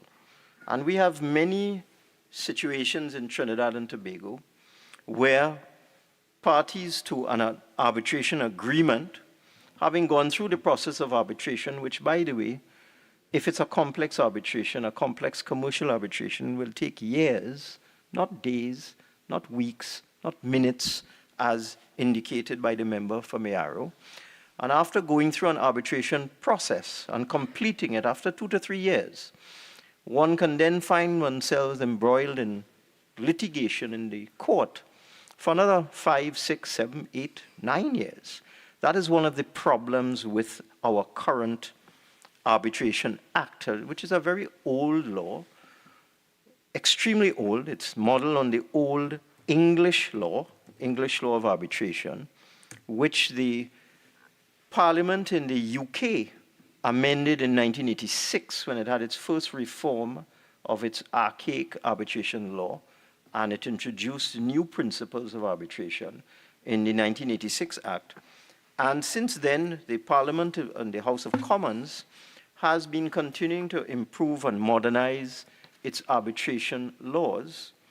I was just showing the Attorney General something that we may wish to consider here in Trinidad and Tobago. At this time, and even in this bill before us, the process of arbitration must go through its natural progression, starting with the reference to arbitration, the appointment of an arbitrator, the statement of facts and issues, the submissions, the statement of claim, the defense, then the hearings, then the evaluation by the arbitrator of the evidence, and then the award. In the United Kingdom, In September of 2022, it is not so long ago, the law, Madam Speaker, I'm hearing a murmur over there. I don't know what the problem is. I think that must be support for you. But remember, please. They don't like it when people demonstrate knowledge in this House. So in September of 2022, the Law Commission of England and Wales published a consultation paper on the reform of the English Arbitration Act of 1996, because that was another evolution of the law. And the Law Commission proposes to amend the Arbitration Act, the UK Act, to empower an arbitral tribunal to summarily dispose of unmeritorious claims, so that all or part of a dispute can be decided at an early stage of the arbitration. Now, there is a parallel in litigation where a lawyer can make a no-case submission or ask for summary judgment. There's no such parallel in arbitration, nor is it in this law. But this is very new. As I said, this is a consultation paper published by the Law Commission of England and Wales just in September 2022, and they have not yet drafted amendments to the law, and the British Parliament has not yet agreed to this. But this is something that we should consider here in Trinidad and Tobago. One of the other errors of fact made by the member for Mayaro is that lawyers are certainly involved in arbitration, most certainly. In fact, I am not aware of any complex arbitration that does not include lawyers. In fact, every one of them has a senior counsel, a junior counsel, instructing attorneys on both sides. So one of the problems with arbitration is that they started long ago, and in fact, I have a document here, and it speaks to arbitration in England. It's very interesting, and I would ask the lawyers among us to take note. And the book is Arbitration in America, the Early History, Law and History Revision 241. And it says as follows.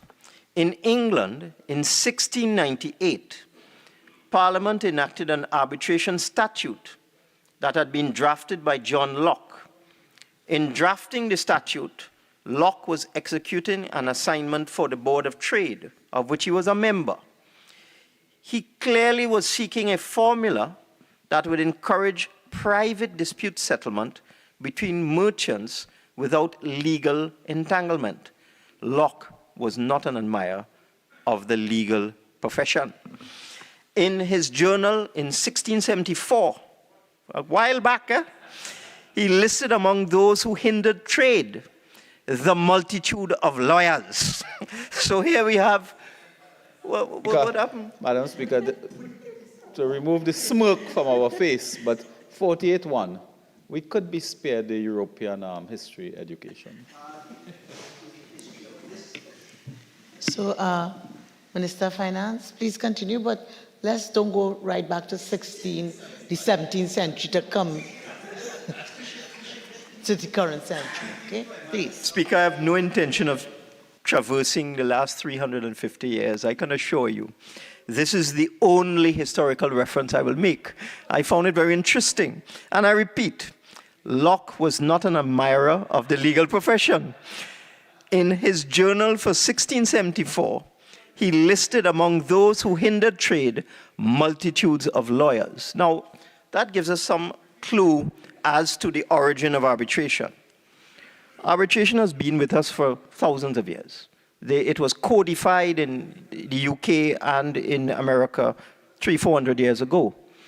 But the genesis of arbitration, and leads into this law this bill that we are debating today, was particularly for merchants whose cargo was transported by sea.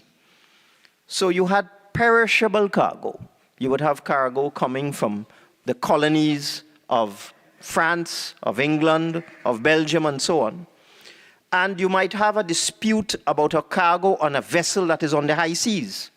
And you can't wait for litigation to go through the High Court, the Court of Appeal, the House of Lords, and so on.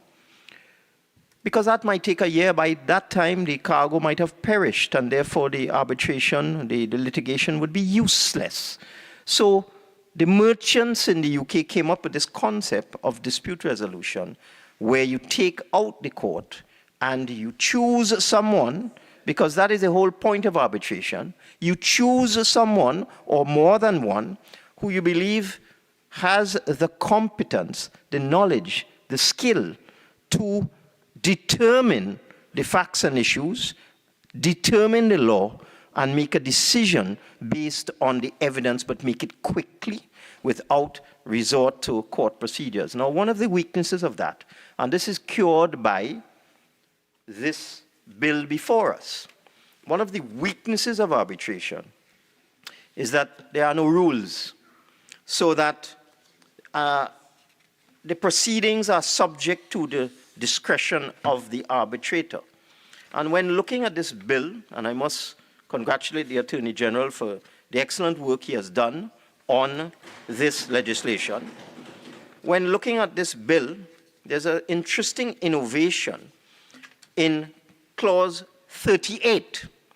And Clause 38 reads as follows: within the period of time agreed by the parties or as determined by the arbitral tribunal, a claimant shall state, 1, the facts supporting his claim, 2, the points in issue, and 3, the relief or remedy sought, and B, the respondent shall state his defense in respect of the particulars set out in this subsection, unless the parties have otherwise agreed to the required elements of those statements.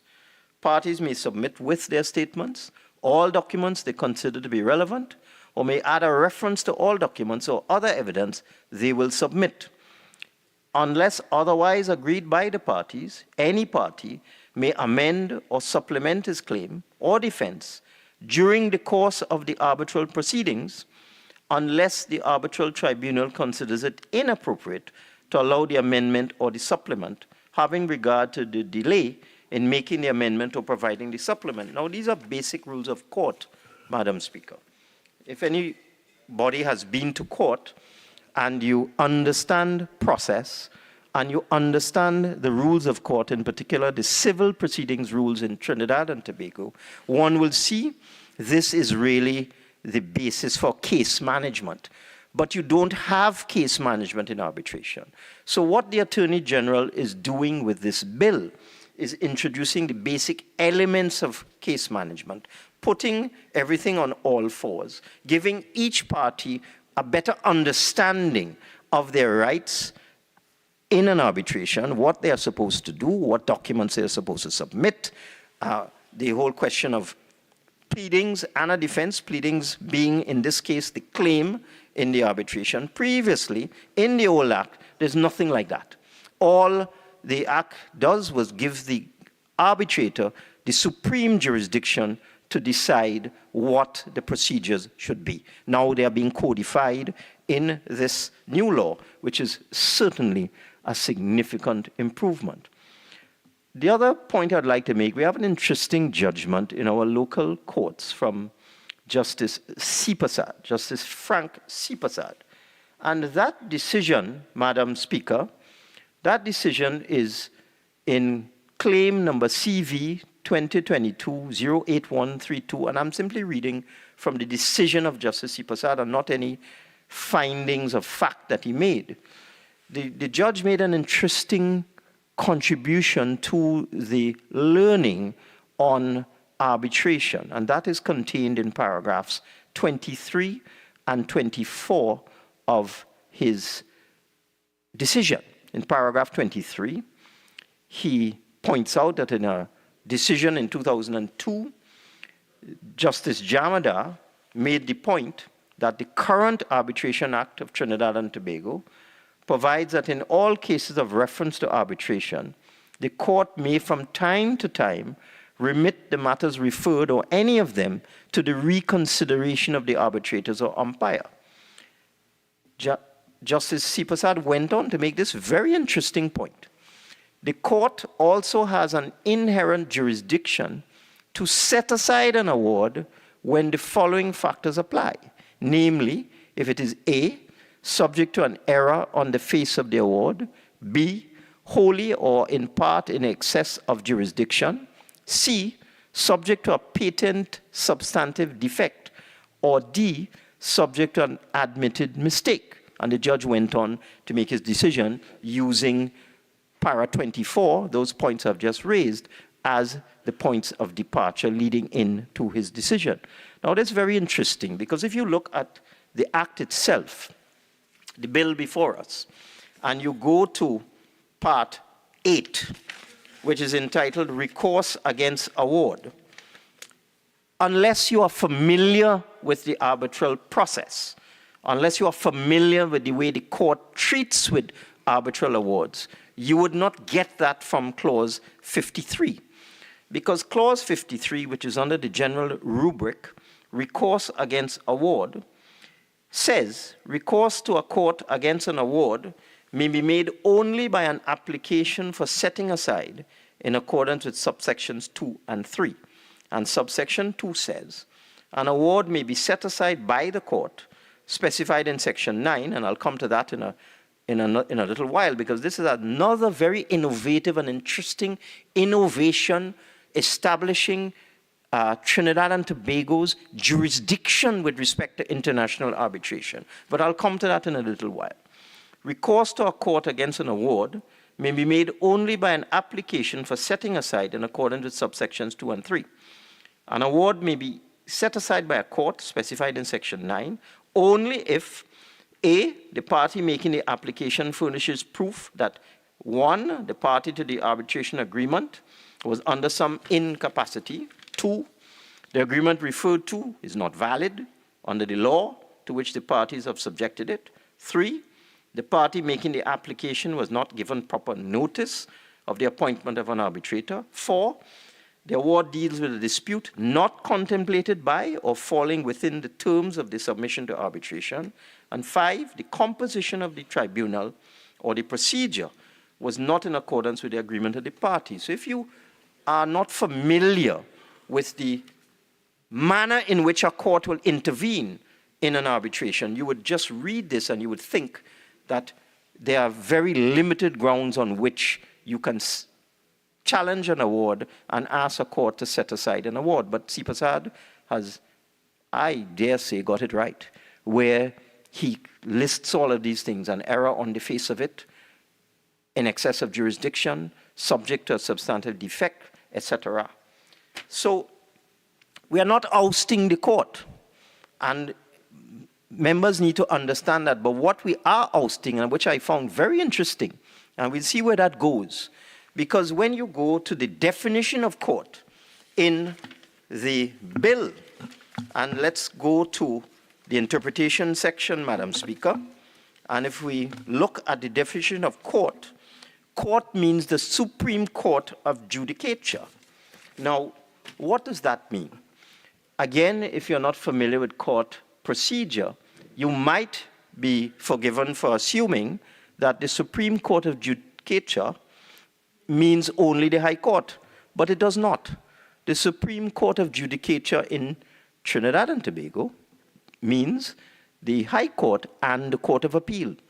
So if one looks carefully at various clauses in the bill which speak to the right of appeal, and I will take you to clause 64, well, clause 60 on the whole, and this deals with applications with respect to publication of proceedings, whether they should be in private and so on, and it gives the court certain jurisdiction as to whether the decision the decision of the arbitral tribunal could be published in law reports and professional publications, and goes on to say if any party to the proceedings wishes to conceal any matter, the court shall give directions and so on with respect to that. But interestingly, when you look at 60 subsection 4 or subclause 4, it says a direction of the court under this section is final and not subject to appeal.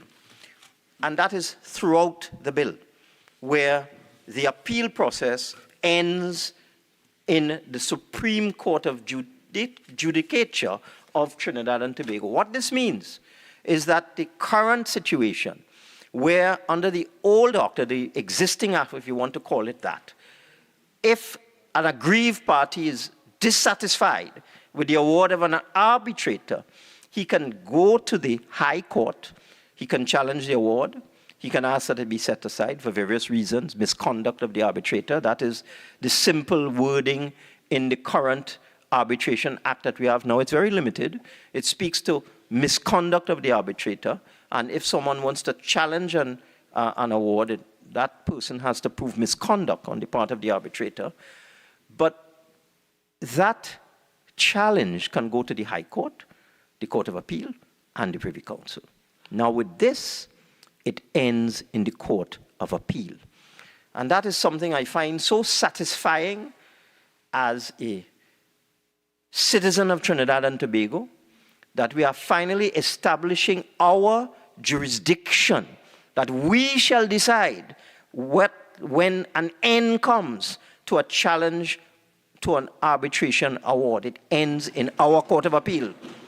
We have similar parallels in law. Election petitions, for example, end at the Court of Appeal.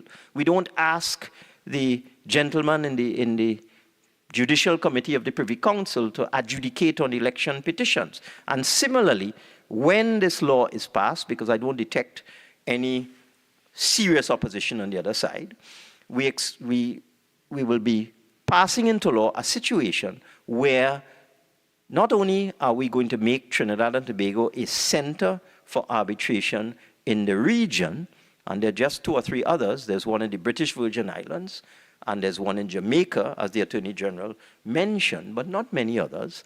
Trinidad and Tobago, with this new modern arbitration law, which, as previous speakers have said, is modeled on the UNCITRAL modern arbitration law, will, in my opinion, quickly become a center for arbitration in the Caribbean region.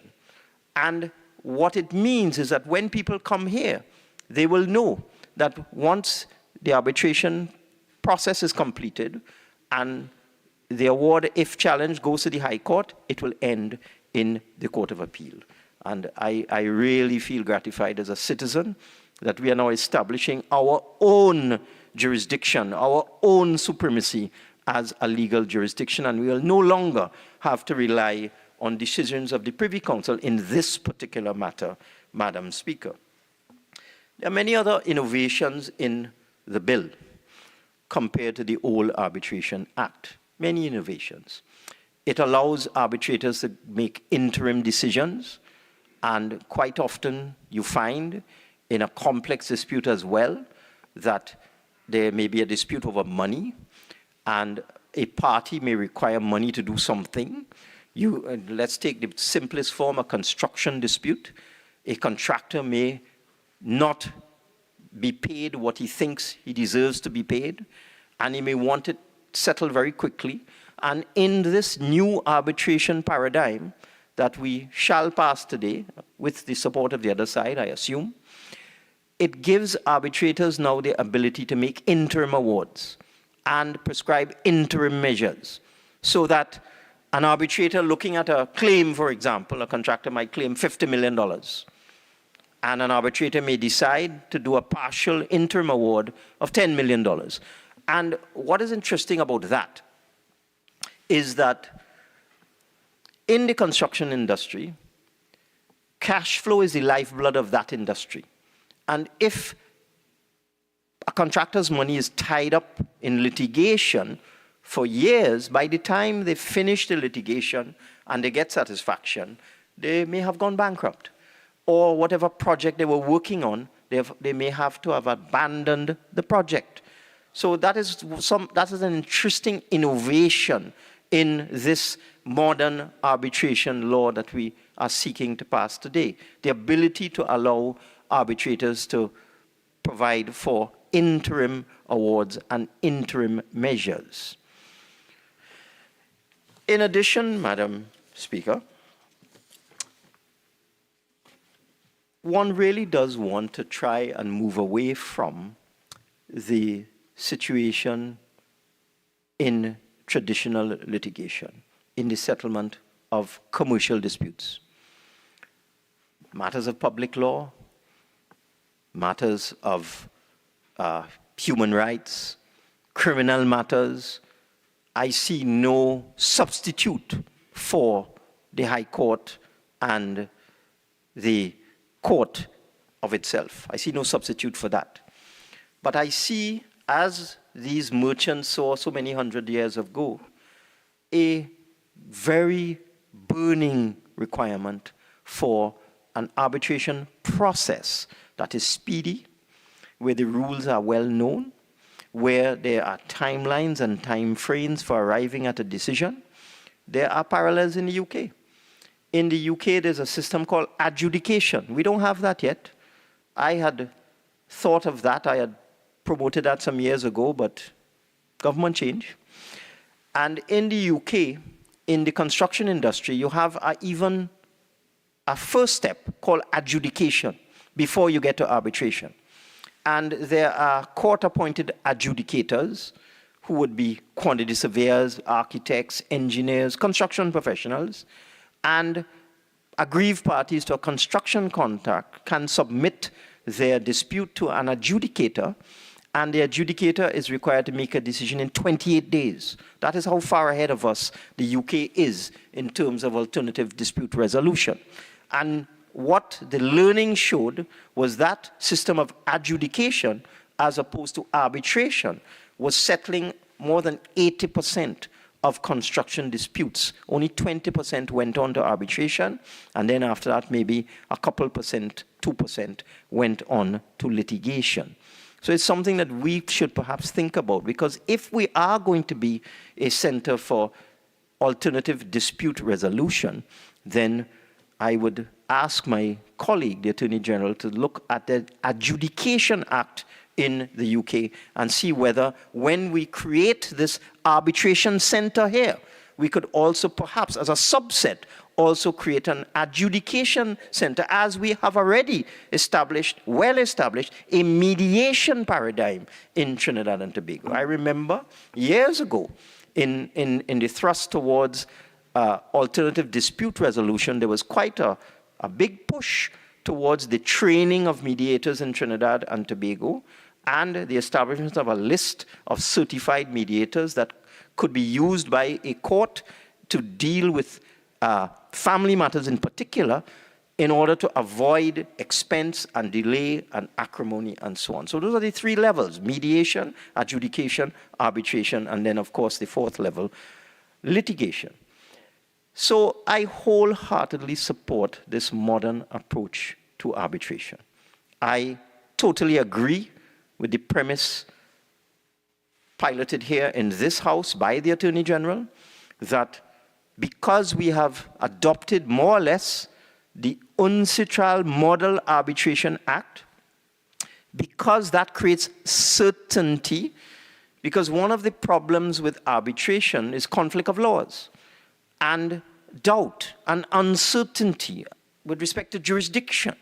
But since we have adopted the UNCITRAL model law as the backbone of this arbitration bill before us, all of the countries of the world and the jurisdiction of the world that use or rely upon the UNCITRAL law will look at Trinidad and Tobago as an attractive location, because we have a very significant pool of lawyers. In fact, some say we have a little too many. I think we have about 5,000 of them. But we have many educated professionals in Trinidad and Tobago. We have a wealth of precedent with respect to the settlement of disputes. We have a well-established Supreme Court of Judicature. We have a very interesting framework. You have arbitration has been taking place for years at the Chamber of Commerce, but in a very rudimentary sense as far as I am concerned, using rules that are not really fit for purpose. What this is doing is taking us into the modern era, using the UNCITRAL law, which all of the arbitrators in the world are familiar with, and establishing Trinidad and Tobago as a center for arbitration. I totally support this law. There's only one part of it that I need to flag. In this particular act before us, there is a clause that exempts arbitrators from taxation if they're involved in an international arbitration. Now that is lifted, or it is identical to, the Jamaican Arbitration Act of 2017. And our clause that deals with exemption of taxes for arbitrators involved in international arbitrations is word for word what is in the Jamaican law. And clearly that is put there to attract persons to come to Jamaica and now to Trinidad and Tobago to conduct arbitrations. In the British Virgin Islands, however, they have a slightly different approach. Mr. Finance, you have 1 more minute of ordinary time. You have 15 more minutes. 15 more, just a few more. So, okay, so you are granted the extended time. Thank you very much. I'm almost done. In the BVI legislation, there is a distinction that is drawn between foreigners and residents. And in the BVI Arbitration Act, persons who are resident in the British Virgin Islands do not enjoy the tax exemption, just international arbitrators that come from overseas to conduct arbitrations. And that's what we want here in Trinidad and Tobago. The Attorney General has given me an assurance he's going to look at the BVI precedent and make whatever adjustment he thinks is appropriate. But I totally support the passing of this law as is, where is, without any changes whatsoever. And on a personal note, Madam Speaker, before I conclude, I completed a master's degree in arbitration in 2007, 15 years ago. I became a member of the Chartered Institute of Arbitrators of the United Kingdom 15 years ago. When I was Minister of Works and Transport in 2009, I was invited by the London Court of International Arbitration to be the sole arbitrator in a complex construction dispute, but I was Minister of Works and Transport at the time, so I had to respectfully decline. And therefore, I am overjoyed that the Attorney General is now bringing Trinidad and Tobago into the modern era so that persons who are qualified arbitrators will be able to take advantage of this new and modern law. I thank you, Madam Speaker. Member for Chaguanas West.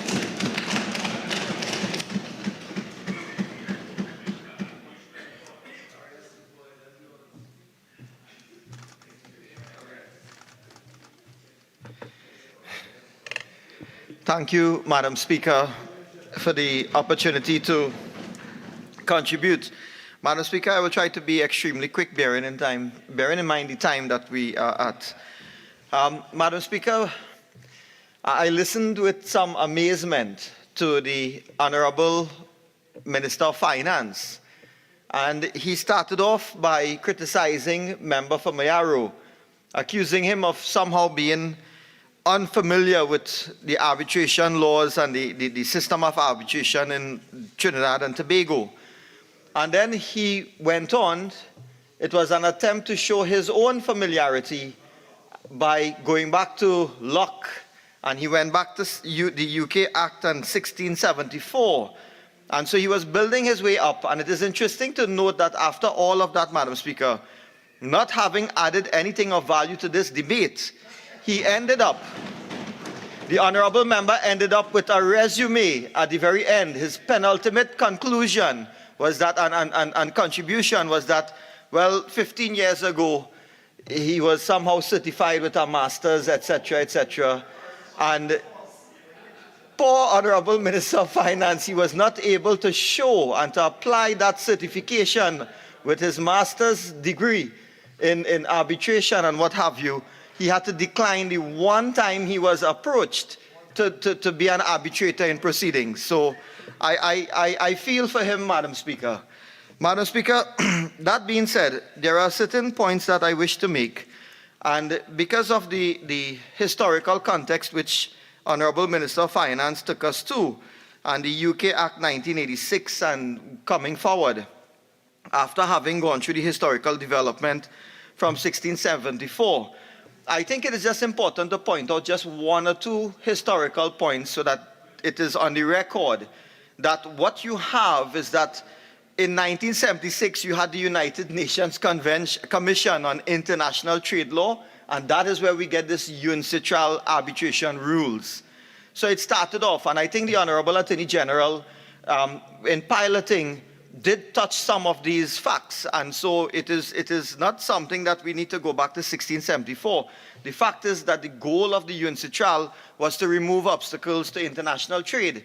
So when Member for Mayaro was criticized as being irrelevant when he was talking about investment, it is clear that there's a direct link between investors, investment, and arbitration law, because what they look for when they want to invest in a country is that there is quick dispute resolution. That is just clear. The fact that the Minister of Finance seems to be aloof of that, or it somehow eludes him, does say a lot, Madam Speaker. So you have the UNCITRAL arbitration rules developed through extensive consultation. We are not reinventing the wheel here if it is we decide that we are going to adopt the UNCITRAL rules in arbitration. And so what we are looking at is that you want to have, and what the UN wanted to have was something that was acceptable to countries, bearing in mind different legal, social, and economic systems. I say that not to be weighty at this point in the session, but because it will have some bearing to where I want to go with my contribution, Madam Speaker. You see, we have, in Trinidad and Tobago, we have an old Arbitration Act. And whilst it is in use, you do have a situation where it can be very lengthy from the commencement to its conclusion. And there are a series of factors that contribute to that lengthy, trial that has to be undertaken to get a dispute resolution. First, you have to have the agreement of the parties to have someone who will be the arbitrator. And if you get past that, that can actually take quite some time, because you're trying to get a person who is not only qualified, but who the parties would agree to. And if you get beyond that, that is where you now start to put forward your submissions, etc. And when you do have an award, of course, you can have the setting aside of the award. And that was something referred to by the Minister of Finance, going through the High Court, the Court of Appeal, and what can actually take place in the proceedings. But when we are talking about UNCITRAL rules, Madam Speaker, despite many changes from the original rules put forward, what you have is that you have had continuous modernizing of the rules. And I say this so that we would understand that the common theme that remained throughout the last probably 38 plus years is that you would improve efficiency and lower the cost and time associated with arbitrations. And why is that important? Because you can look at the revised rules, you can see it on the website, uncitral.org. And the question we have to ask ourselves today is whether, despite the modern revision of the UNCITRAL rules, whether what we are adopting is going to increase efficiency, it will reduce cost and time of arbitration. And so this is what I think we should be focusing on, Madam Speaker. And so, in principle, there can be no objection to wanting to have quick dispute resolutions. But the question is whether in the version that we have before us, whether we will actually accomplish that. And I don't wish to rehash what Member for Mayaro would have indicated on our side. I want to go specifically to certain parts of the bill which deal with the power of the arbitral tribunal to order interim measures. And I think this is important because, because what you have is that it is being proposed that unless otherwise agreed by parties, an arbitral tribunal may, at the request of a party, grant interim measures. And they have specified what is an interim measure. It is any temporary measure, whether in the form of an award or in any other form, which at any time prior to the issuance of an award, by which a dispute is finally decided, an arbitral tribunal orders a party to do certain things. So whether before or during the progression of arbitration proceedings, you can have recourse to the arbiter. to seek these interim measures. And what is it? You can have an order to maintain or restore the status quo pending the determination of the dispute. Take action that would prevent or refrain from taking action that is likely to cause current or imminent harm or prejudice to the arbitral process itself. Provide a means of preserving assets out of which a subsequent award may be satisfied, or preserve evidence that may be relevant and material to the resolution of the dispute. So what we are seeing here, and the lawyers and even non-lawyers would be familiar, you're looking at the seeking orders which resembles in law a Mireva injunction, an anthem pillar order. So you can have the preservation of assets, you can have the freezing of assets, you can have the seizing of certain items, subject matter, you can have the arrest of subject matter so that the status quo remains whilst the arbitration is proceeding. Then you have that the party requesting the interim measure shall satisfy the arbitral tribunal that harm not adequately reparable by an award of damages is likely to result if the measure is not granted. And so this goes back to American cyanamide and the cases that deal with interim injunctions. So what you have, and I don't wish to go into that into detail, there is no need. What it is that they are introducing settled principles, or contemplating, I should say, settled principles of injunction according to the common law. And why I raise this is because the question arises, Madam Speaker, is it better to have parties have recourse to the courts? I know it's late, but I really think we should give the proper respect to the contribution being made by the member for Chaguanas West. Please continue. Thank you, Madam Speaker. The point I'm making, Madam Speaker, very quickly is that the question is, would it be more efficient? Would it be a better utilization of resources? Would it be something which would be even more substantive in terms of benefits to be acquired by the parties if it is they don't seek these same orders as obtains now before the High Court, before the Supreme Court? The reason being is because all of these matters are already embodied. It is already applied. It has been distilled by the courts, and therefore you can get these interim measures, certainly what is contemplated here, you can get it before the High Court. And there is no reason why either before or during arbitral proceedings, a party cannot apply to the court to get the interim relief. There is nothing here that shows that there is any hindrance in doing so. And therefore, the availability of court-ordered interim protective measures would, in my view, Madam Speaker, it would encourage parties, whether you have persons who are investing from outside, external entities, or whether both external and an internal domestic entity, it would actually allow them, it would encourage them, Madam Speaker, to place more confidence in proceeding by way of arbitration. So it's actually an incentive that, listen, whilst you are adopting and you're going to utilize arbitration under this system, which is modeled on the UNCITRAL arbitration rules, that is fine. It is something that they will know that if they need emergency orders, it is something that is going to be acquired utilizing hundreds of years of common law, something that is settled and the world over, certainly in Commonwealth jurisdictions, it is settled principles, and so you can have access to that. So I say that that is something that we should consider. A party does not have to waive its right to arbitration merely by seeking a court-ordered interim measure. So they are protected, Madam Speaker. And that is something that I know that in my own research, when we look and looking at the Bill Essentials that was presented prior to the debate today, Article 9 of the model law is not limited to any particular kind of interim measure and applies to measures to conserve the subject matter of the dispute, measures to protect trade secrets and proprietary information, measures to preserve evidence, pre-award attachments to secure an eventual award, and similar seizure of assets.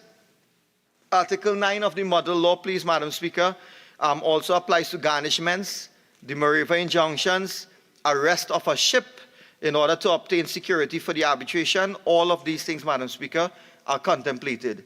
So why is it that I find this important to make the distinction and also to go in the direction of seeking that we can have recourse to the Supreme Court? It is because I think, Madam Speaker, the time has come, and in a prior debate here today, the time has come where we can actually go in the direction of a specialist commercial court. And that is something that if we have established, it can run parallel whilst being in sync with this particular bill that we are debating here.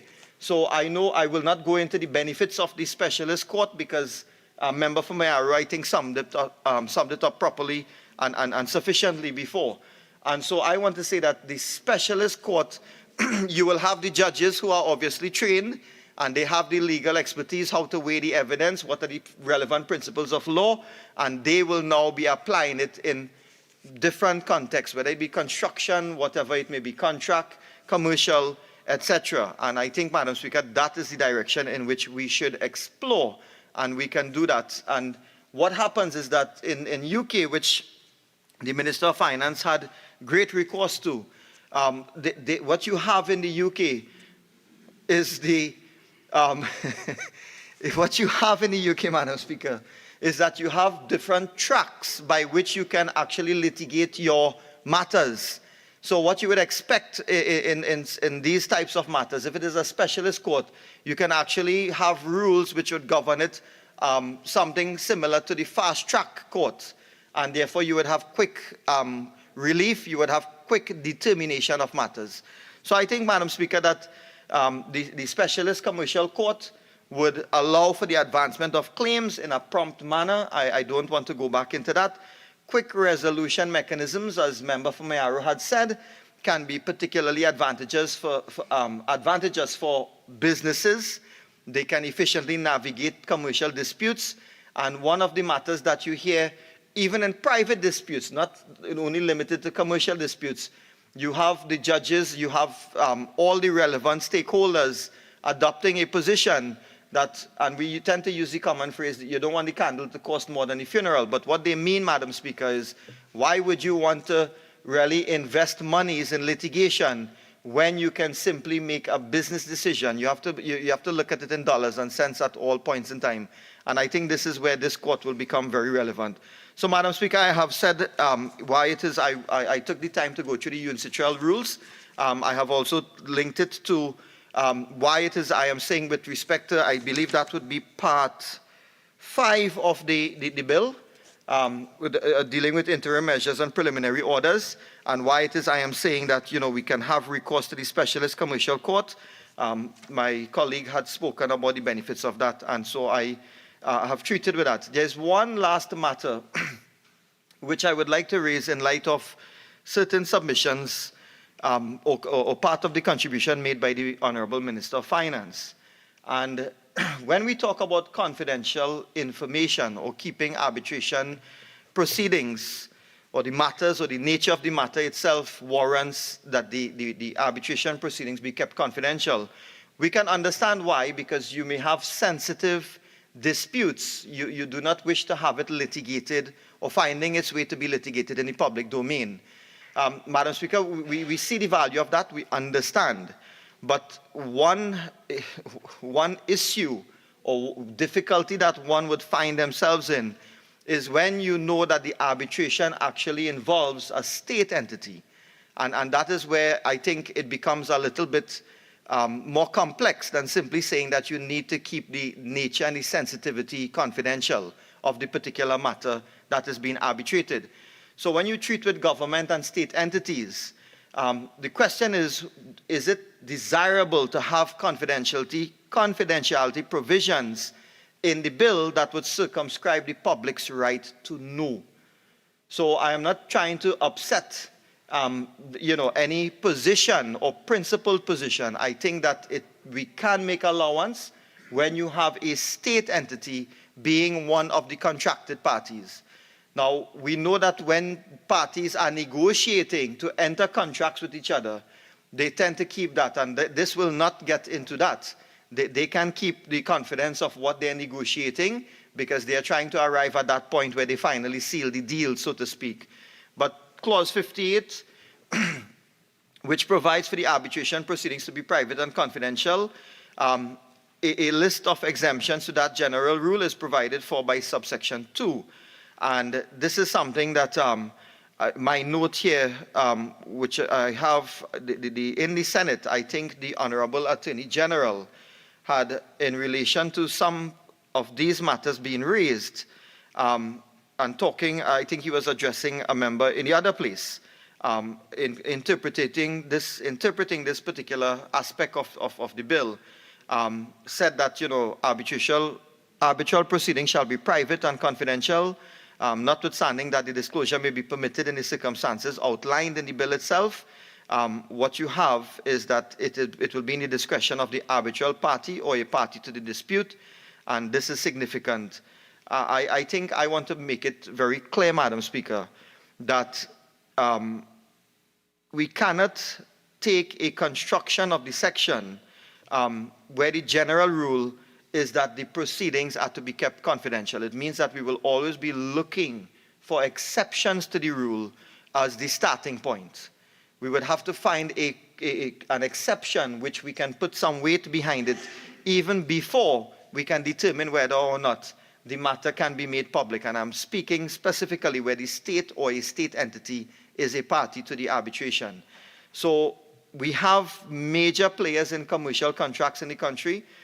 It is obvious, I don't think I have to spell out why government entities and other public authorities and companies, when they are engaged in contracts, why the public would want to know or be updated as to what is taking place, because they want to know how taxpayers' dollars are being spent.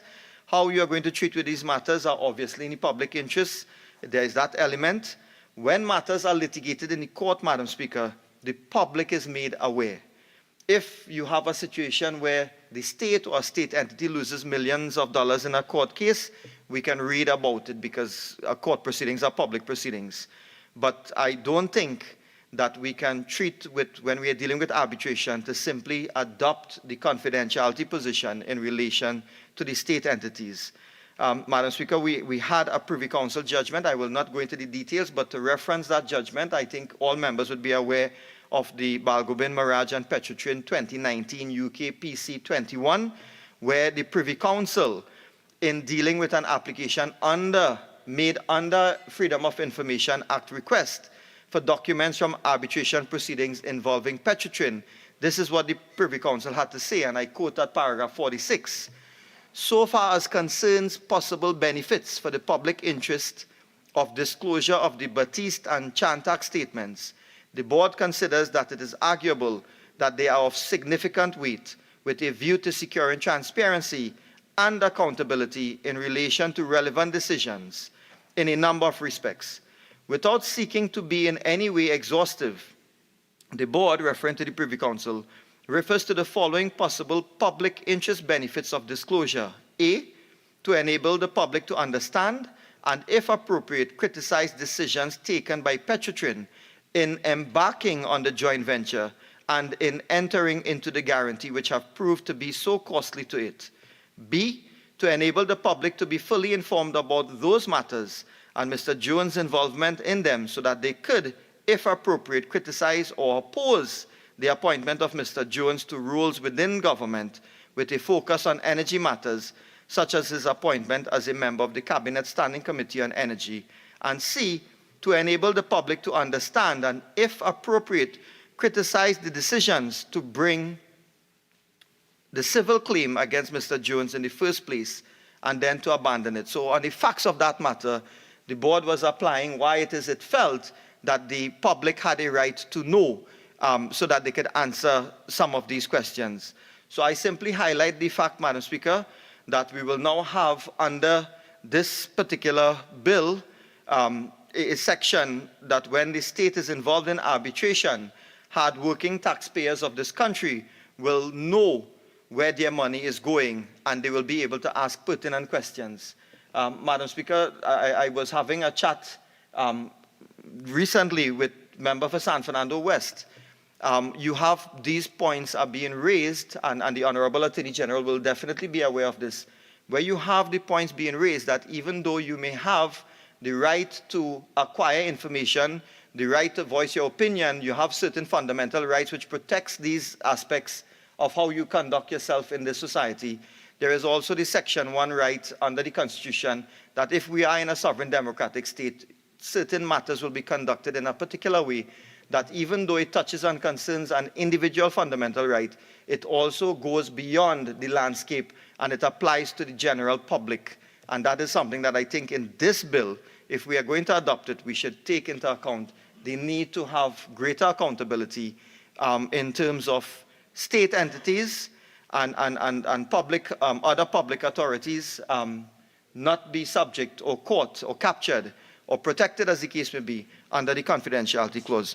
So, Madam Speaker, very quickly, I think that in principle, this is good. We are moving in terms of the times with the UNCTRAL rules that has been revised time and again by the United Nations. And so I think that at the end of the day, what we have heard from the Honorable Attorney General in principle is something that we have no difficulty with, but at the same time, I make it subject to the caveats that I have highlighted here today. Thank you, Madam Speaker. Honorable members, there is agreement that we'll take a short break at this time. This House is now suspended for 15 minutes. We'll be back here at 9:25.